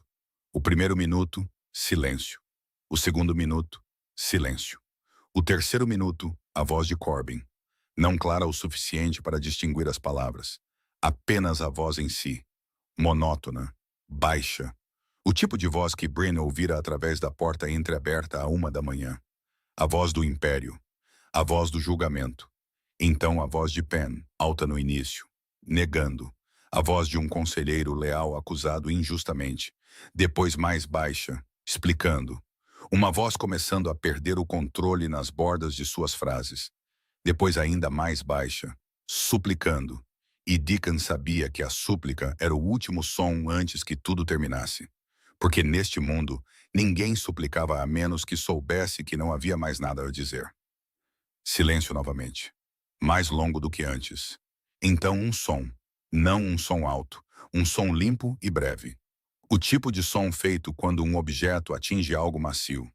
Ou algum outro tipo de som que Deacon não precisava classificar, porque não era pago para classificá-lo. Então silêncio. Este silêncio durou o suficiente para Deacon saber que a conversa havia acabado. A porta se abriu. Corbin saiu. Sozinho. Olhos secos. Mãos firmes. Sua camisa ainda lisa. Mangas ainda enroladas com esmero. Nenhuma ruga fora do lugar. A aparência de um homem que acabara de terminar uma reunião. Não de ter feito a coisa que ambos sabiam que ele acabara de fazer. Mas a maneira como ele andava era diferente, mais pesada. Cada passo pelo corredor do 12º andar soava mais claro do que o normal. Não porque ele estivesse andando com mais força, mas porque algo havia mudado na maneira como a gravidade agia em seu corpo. Da maneira que acontece com um homem que acabou de largar algo que carregou nos ombros por tempo demais. E seu corpo ainda não está acostumado a ser mais leve. Então, por enquanto, parece mais pesado. Corbin passou por Deacon sem uma palavra. Deacon observou seu chefe passar. Depois olhou para a porta do escritório ainda aberta. E não olhou para dentro, porque não precisava. E ele fez 2 ligações curtas com uma voz que ninguém, exceto as pessoas para quem eram, teria entendido. Em 1 hora, o escritório no 12º andar estava tão limpo como se nada tivesse acontecido. Em 3 horas, Pemberton Graves havia desaparecido de todos os registros ligados ao Belmont e à família Mercer. Em 1 noite, ele desapareceu desta história completamente. Totalmente. Da mesma forma que entrara nela 15 anos antes, na escuridão, sem ninguém perguntar de onde ele viera. E agora, sem ninguém perguntar para onde ele fora. Corbin desceu para o 11º andar pela escada particular em vez do elevador. Talvez porque precisasse daqueles 17 degraus para rearranjar seu rosto antes de ver sua irmã. Ele entrou no quarto de Shay um pouco antes das 11 daquela noite. E ela estava acordada. Não acordada da maneira que estivera 8 meses antes, olhos abertos e fixos no teto. Acordada de verdade, sentada contra a cabeceira, sua mão direita batucando levemente no cobertor ao ritmo da música que tocava no telefone na mesa ao lado da cama. Seus olhos se estreitaram com o mesmo olhar insatisfeito que Bryn reconhecera desde o dia em que Shay disse a primeira palavra ao ver a parede branca. Shay olhou para cima quando Corbin entrou, e seus olhos se iluminaram de uma maneira que teria sido impossível 6 semanas antes, de uma maneira que Corbin pensara por 8 longos meses que nunca mais veria. Então ela abriu a boca. Seu gosto musical é péssimo. A voz de Shay ainda tinha um pouco de rouquidão. Ainda se movia mais lentamente do que antes, mas era clara, afiada e cheia da indignação honesta de uma artista sendo forçada a ouvir algo indigno de seus ouvidos. Você tem tocado músicas tristes. Mude. Corbin parou a 3 passos da cama. Seu rosto não mudou no primeiro meio segundo. Então, no segundo meio segundo, algo aconteceu com o rosto que ele mantivera plano por quase 20 anos. Durante a noite em que seu pai foi assassinado. Durante os anos construindo um império do nada. Durante os 8 meses observando sua irmã desaparecer. Durante os 43 tiques do relógio em seu escritório. Enquanto encarava suas próprias mãos. Depois de ouvir o nome do homem que o traíra. Através da porta fechada. E o som lá dentro. E o silêncio depois. Através de tudo isso. O rosto de Corbin Mercer nunca se quebrou. Mas agora sua irmã de 16 anos estava criticando sua música. E aquele rosto se partiu. Corbin riu. Não o sorriso controlado que ele usava em reuniões. Não o sorriso educado que ele usava com parceiros de negócios legítimos. Não qualquer sorriso que alguém no Império Mercer já tivesse visto antes. Este era o tipo de risada que vem sem aviso. O tipo que começa no peito antes de chegar à boca. O tipo que uma pessoa não pode controlar porque não surge da parte da alma que o controle pode tocar. E no momento em que aquela risada lhe escapou, Corbin se virou. Rápido. Ele saiu do quarto, pela porta, para o corredor do 11º andar, e se encostou na parede do lado de fora. Suas costas encontraram a parede fria. Sua cabeça inclinou-se para trás. Seus olhos se fecharam. E ele riu por mais 3 segundos antes de parar. Não porque a risada tivesse sumido, mas porque o que veio depois não era mais risada. Seus olhos estavam úmidos, não chorando. Corbin Mercer não chorava. Mas seus olhos estavam úmidos de uma forma que, se Shay o tivesse visto, ela saberia que seu irmão, o chefão da Costa Leste, o homem que ninguém ao longo da costa ousava olhar diretamente nos olhos, acabara de ser completamente desfeito por uma reclamação sobre música. Porque aquela frase significava que Shay havia voltado. Não de volta no sentido de se sentar e falar algumas palavras. De volta de verdade. A Shay que ele conhecia. A Shay teimosa. A Shay com opiniões sobre tudo. A Shay que vinha lhe dizendo que sua música era ruim desde os 10 anos e nunca parara. Aquela Shay estava sentada no quarto do hospital, exigindo uma playlist diferente e insultando seu gosto. E que aquela coisa mais comum do mundo era o som mais bonito que Corbin Mercer já ouvira em sua vida. Bryn estava na extremidade do corredor do 11º andar. Ela estava a caminho de seu quarto para pegar suas coisas. E parou quando viu Corbin contra a parede. Ela viu suas costas contra a superfície fria. Viu sua cabeça inclinada para trás. Viu seus olhos fechados. E depois abertos. E úmidos. Ela viu tudo isso do final do corredor. A mais de 10 passos de distância. E ela não caminhou em direção a ele. Não porque não quisesse. Porque ela entendia que há momentos em que uma pessoa precisa se desfazer sozinha. E entrar nesse momento sem ser convidado é uma forma de tirar a dignidade de quem está se quebrando.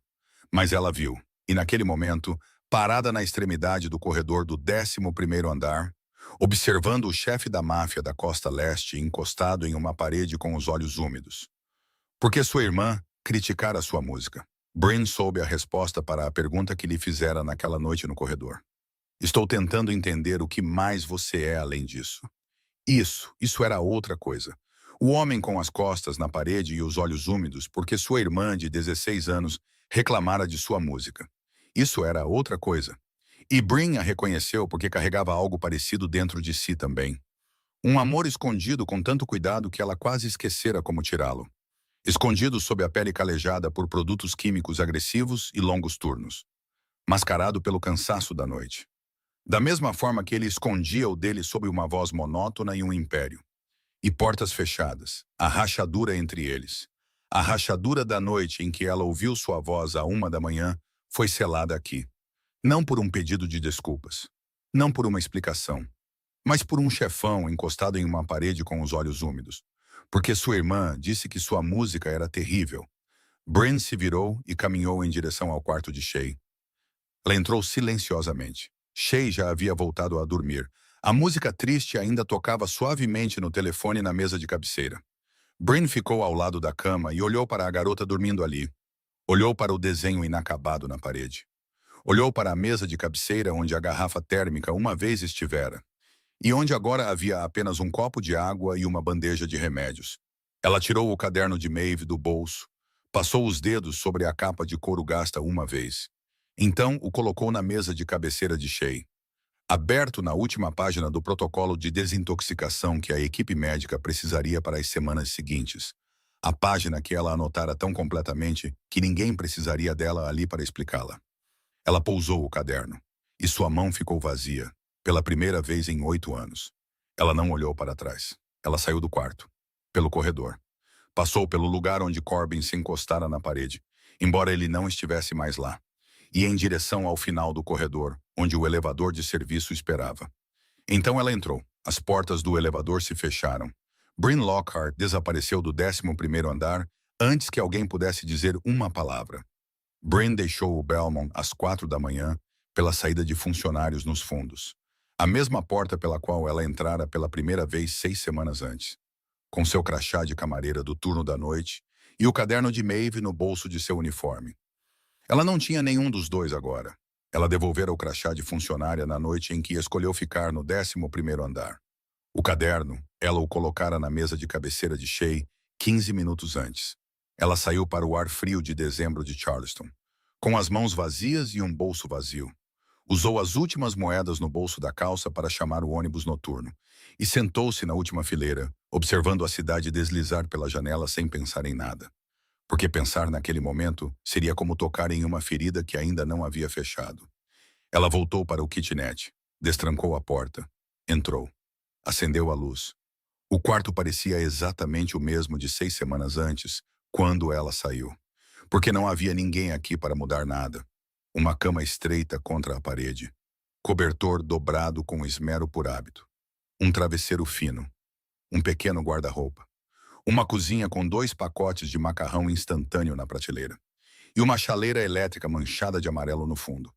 O quarto com correntes de ar sombrio, onde o calor era um luxo que ela não podia pagar. Faltando até mesmo o conforto básico de uma varanda. Ou uma visão clara do mundo.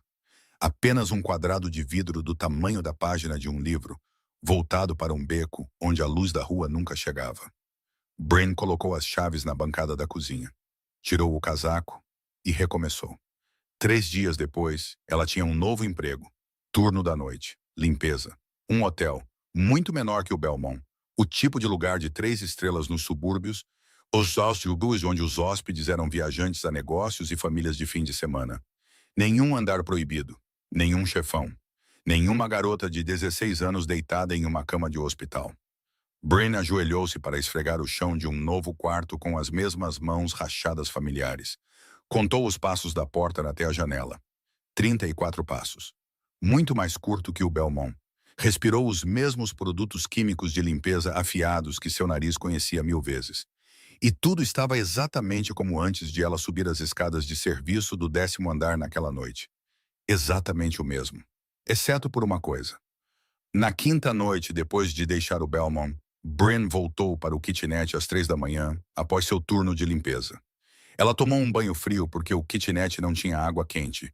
Vestiu suas roupas de dormir, preparou uma refeição simples e sentou-se no linóleo frio que chamava de lar, comendo com pressa enquanto o silêncio do quarto se fechava. E quando terminou, ela se levantou e foi até o guarda-roupa. 8 anos de hábito. Todas as noites antes de dormir, ela abria o guarda-roupa, pegava o caderno de Maeve da prateleira de cima, onde o guardava sempre que não estava em seu bolso. Deslizava-o sob o travesseiro e ia dormir com a mão esquerda repousando sobre a capa de couro gasta através do tecido da fronha. 8 anos, todas as noites, nenhuma perdida. Ela abriu o guarda-roupa, sua mão direita alcançou a prateleira de cima, e sua mão tocou madeira nua. Nenhum caderno. A prateleira de cima estava vazia. O caderno estava na mesa de cabeceira ao lado de Shay Mercer, no 11º andar do Belmont, onde Bryn o deixara e se afastara sem olhar para trás. A mão de Bryn permaneceu dentro do guarda-roupa. Então, lentamente, ela se fechou, agarrando o ar vazio, fechando-se em torno do espaço onde o caderno deveria estar. E ela baixou a mão, ainda cerrada, segurando nada. Ela ficou em frente ao guarda-roupa, aberto por mais tempo do que deveria. Por 8 anos ela dormira com aquele caderno sob o travesseiro. Por 8 anos ela o abrira todas as manhãs antes de fazer qualquer outra coisa. Traçando a caligrafia de Maeve com o polegar, lentamente, linha por linha, da maneira como as pessoas acariciam o rosto de alguém, de quem sentem falta quando essa pessoa não está mais aqui para ser tocada. O caderno era a última coisa de Maeve que Bryn conseguira guardar. Não a cabana, porque não podia pagar para mantê-la. Não os móveis, porque vendera tudo. Nem mesmo as memórias, porque as memórias desvanecem. Apenas o caderno, a capa de couro gasta, a caligrafia azul escura, o cheiro de papel velho misturado com ervas que não desbotara mesmo depois de 8 anos. E agora sua mão estava vazia. O kitnet já estava vazio. Sem água quente, sem varanda, sem ninguém. E agora estava mais vazio. Vazio de uma forma que Bryn não imaginara quando colocou o caderno na mesa de cabeceira de Shay, porque naquele momento ela pensou que estava deixando para trás um protocolo de tratamento.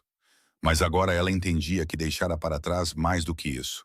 Ela deixara para trás a única coisa que ainda a ligava a Maeve, e agora aquele fio estava rompido, e ela estava em um kitnet frio às 3 da manhã, com o punho fechado em torno da ausência.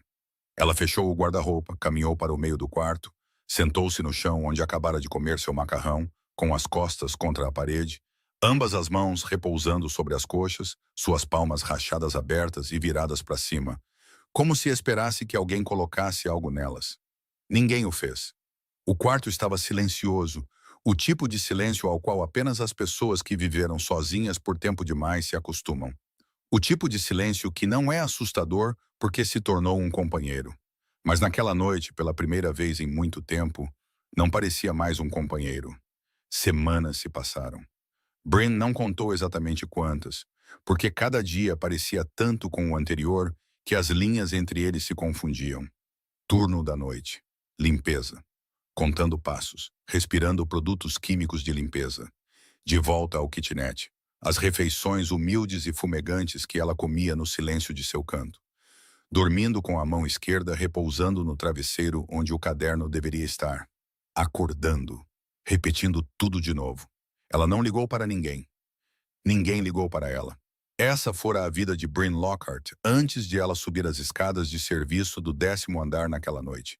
E era sua vida agora, exatamente a mesma, exceto pelo lugar vazio no guarda-roupa e o lugar vazio sob o travesseiro, onde sua mão ainda alcançava todas as noites e se fechava em torno de nada além de ar. Uma noite, Bryn sentou-se no chão do kitnet comendo macarrão instantâneo após seu turno, com as costas contra a parede, as pernas esticadas, a tigela repousando entre as coxas, quando seu telefone tocou. Número desconhecido. Bryn olhou para a tela, o polegar pairando sobre recusar, porque em seus 27 anos de experiência, números desconhecidos ligando às 2 da manhã raramente traziam algo que ela quisesse ouvir. Ela quase não atendeu, mas algo, não a razão, não a lógica, talvez a coisa que Maeve chamava de instinto, e Bryn chamava da única coisa que nunca a traíra, fez seu polegar deslizar para aceitar a chamada. Silêncio. 1 segundo. 2. Então a voz de Corbin.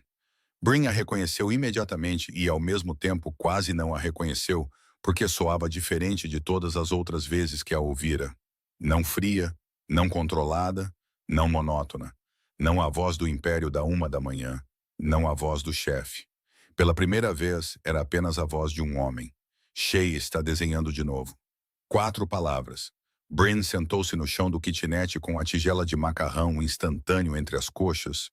Ouviu aquelas 4 palavras e não precisou ouvir mais nada. Aquelas 4 palavras foram suficientes. Suficientes para saber que o protocolo de desintoxicação havia funcionado. Suficientes para saber que a garota de 16 anos pegara novamente a caneta que largara 8 meses antes. Suficientes para saber que o dedo que uma vez mal se movera ao ritmo de um piano agora tinha força suficiente para desenhar. Silêncio na linha. Então Corbin falou novamente. Ela perguntou onde Brin está.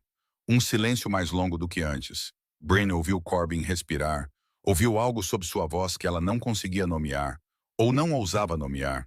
Eu também queria perguntar isso. O silêncio mais longo de todos. Brin fechou os olhos. Sua mão esquerda, a mão que se fechara em torno do vazio todas as noites por semanas, apertou-se contra o chão frio do kitnet. Você deixou o caderno para trás. A voz de Corbin estava mais baixa agora. Shay não deixa ninguém tocar nele. Ela diz que pertence a Brin. Tem que ser devolvido a Brin. Brin abriu os olhos. Olhou para o teto do kitnet, olhou para a rachadura acima dela que ela encarara por centenas de noites. E agora aquela rachadura se turvou porque seus olhos estavam úmidos. Não chorando, apenas úmidos da maneira que uma pessoa fica quando algo toca um lugar que ela pensava ter ficado dormente. O caderno de Maeve. Shay o estava guardando, não deixando ninguém tocar. A garota de 16 anos que Brin conhecera apenas por 8 semanas ao lado de uma cama de hospital, trocando remédios, contando respirações, observando dedos se moverem, ouvindo a palavra feio, ouvindo onde está o Corbin.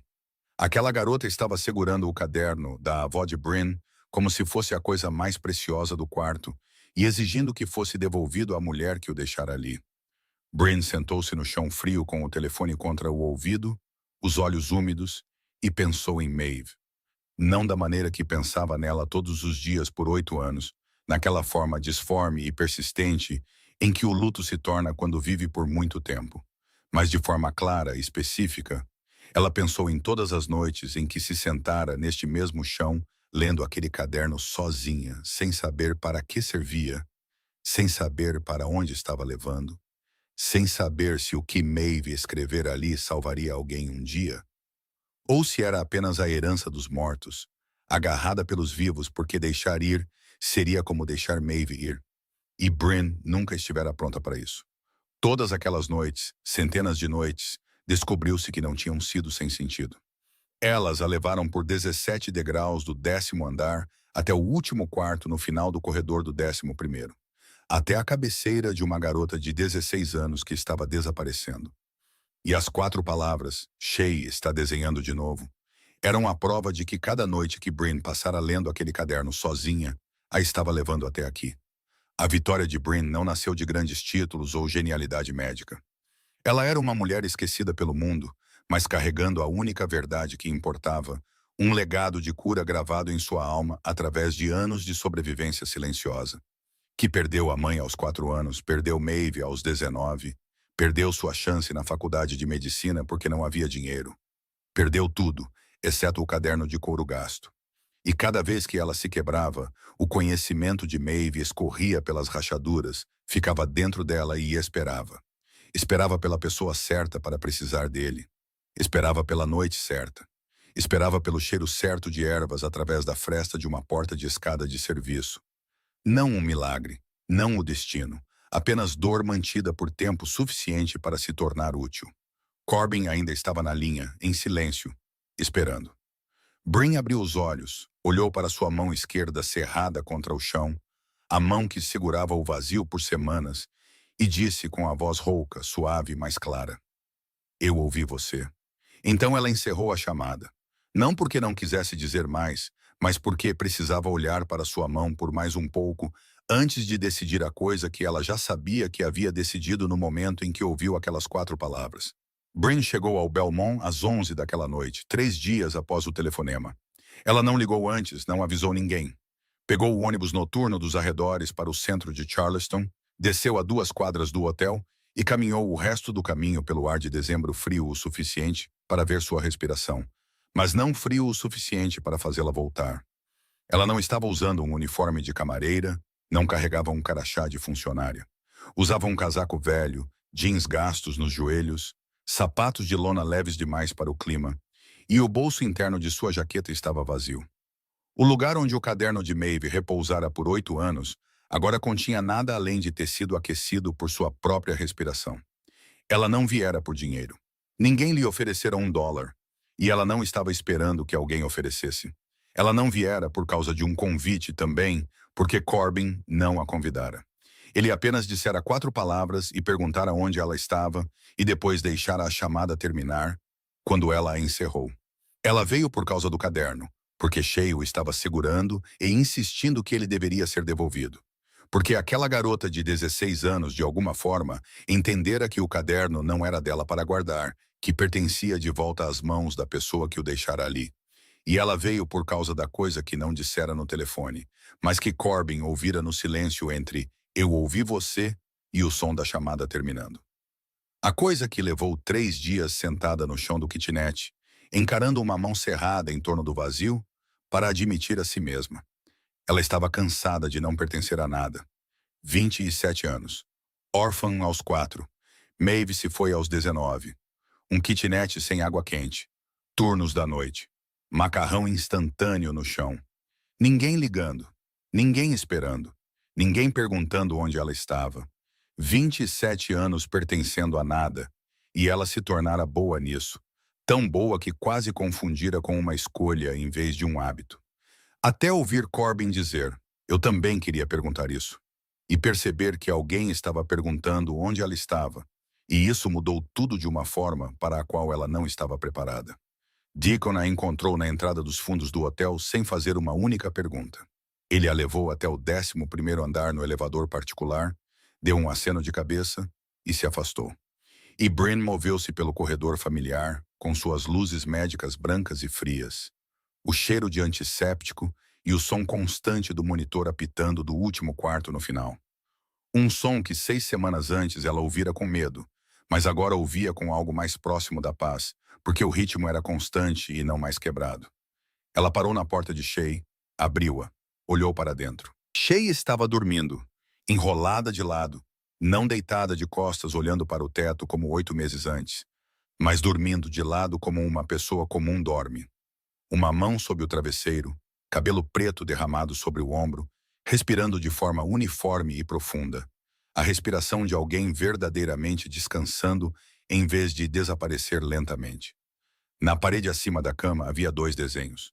O antigo, flores silvestres crescendo através do concreto rachado, as pinceladas parando no meio, a tinta seca há muitos meses, preso ali com fita adesiva médica. E ao lado dele, o novo, flores silvestres novamente, o mesmo tema. Mas as linhas eram diferentes, mais instáveis, mais fracas, não tão perfeitas, mas completas. O desenho antigo parava no meio. O novo ia até o fim. Antigo e novo lado a lado na parede branca que Shay uma vez chamara de feia.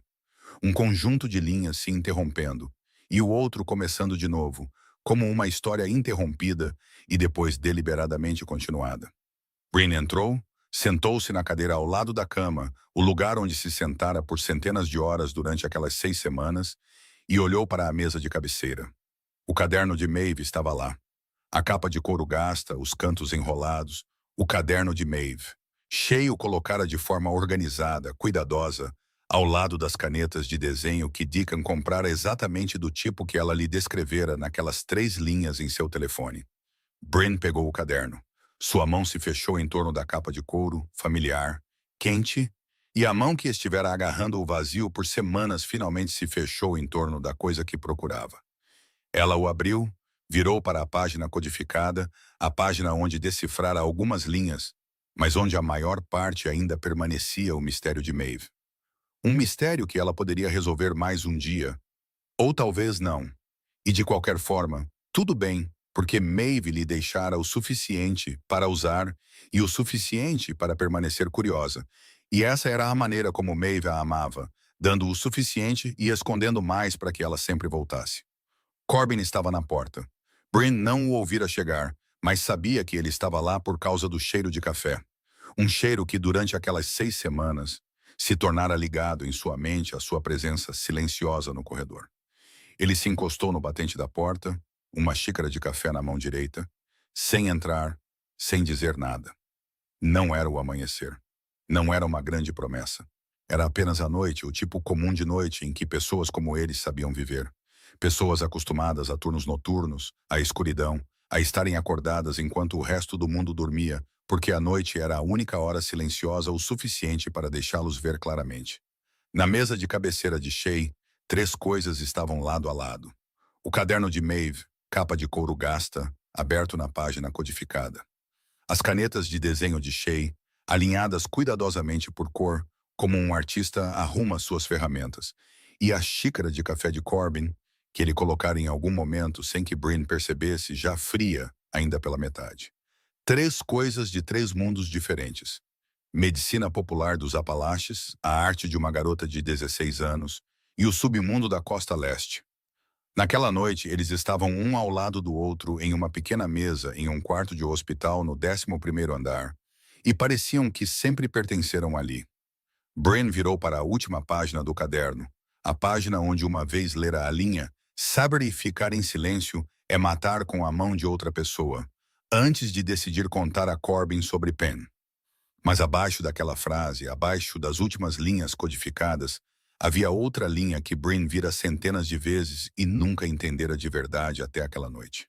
A caligrafia de Maeve, tinta comum, não codificada, escrita com a mão firme de alguém que não escrevia para ser lido imediatamente, mas para ser lido no momento exato em que seria necessário. E aquele momento era agora. Você não precisa procurar por um lar. Você o reconhecerá quando parar de correr.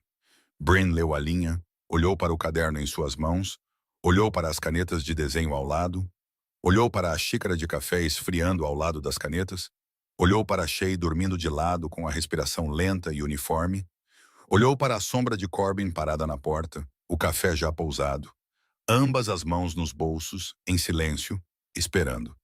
Não esperando por uma resposta, mas esperando porque ele escolhera ficar ali, e essa escolha era o suficiente. Bryn parou de correr. Talvez não de uma vez, talvez não completamente, mas naquela noite, no quarto de hospital no 11º andar do Belmont, com o caderno de volta em suas mãos e Maeve falando com ela através da última linha na página, Bryn Lockhart reconheceu um lar.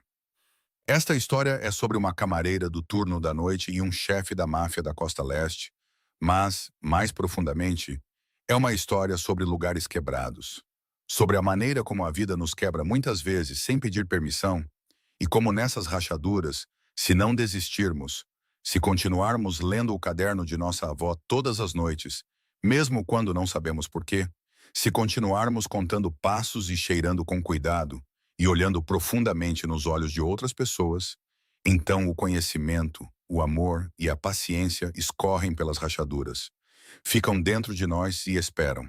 Esperam pela pessoa certa para precisar deles. Esperam pela noite certa. Não é mágica. É apenas dor mantida por tempo suficiente e carregada sem rendição, até que finalmente se torne útil. Se esta história tocou algo dentro de você, se você está carregando algum lugar quebrado e ainda não sabe para onde isso vai levar, por favor, pressione o botão de curtir agora mesmo para que esta história possa alcançar mais pessoas. Por favor, compartilhe-a com alguém que precisa ser lembrado de que a dor que está carregando não é sem sentido. E, por favor, inscreva-se no canal e ative as notificações para não perder as próximas histórias, para compartilhar as jornadas daqueles cuja força silenciosa prova que a grandeza nem sempre usa uma coroa. Às vezes, ela vive nas mãos firmes de um estranho que se recusou a desviar o olhar. Como esta história fez você se sentir? Você já viveu um momento em que uma dor antiga de repente se tornou a coisa que salvou outra pessoa? Ou salvou você? Por favor, compartilhe nos comentários abaixo. Lemos todos os comentários e realmente queremos ouvir o que você sente no fundo do seu coração. porque cada história que você compartilha se torna parte da razão pela qual continuamos criando um trabalho que toca o coração das pessoas. Agradecemos sinceramente por ficar conosco até o último momento. Desejamos a todos que assistem a este vídeo muita saúde, uma vida alegre, dias de paz e a lembrança constante de que você merece pertencer a algum lugar. Adeus e nos vemos novamente no próximo vídeo.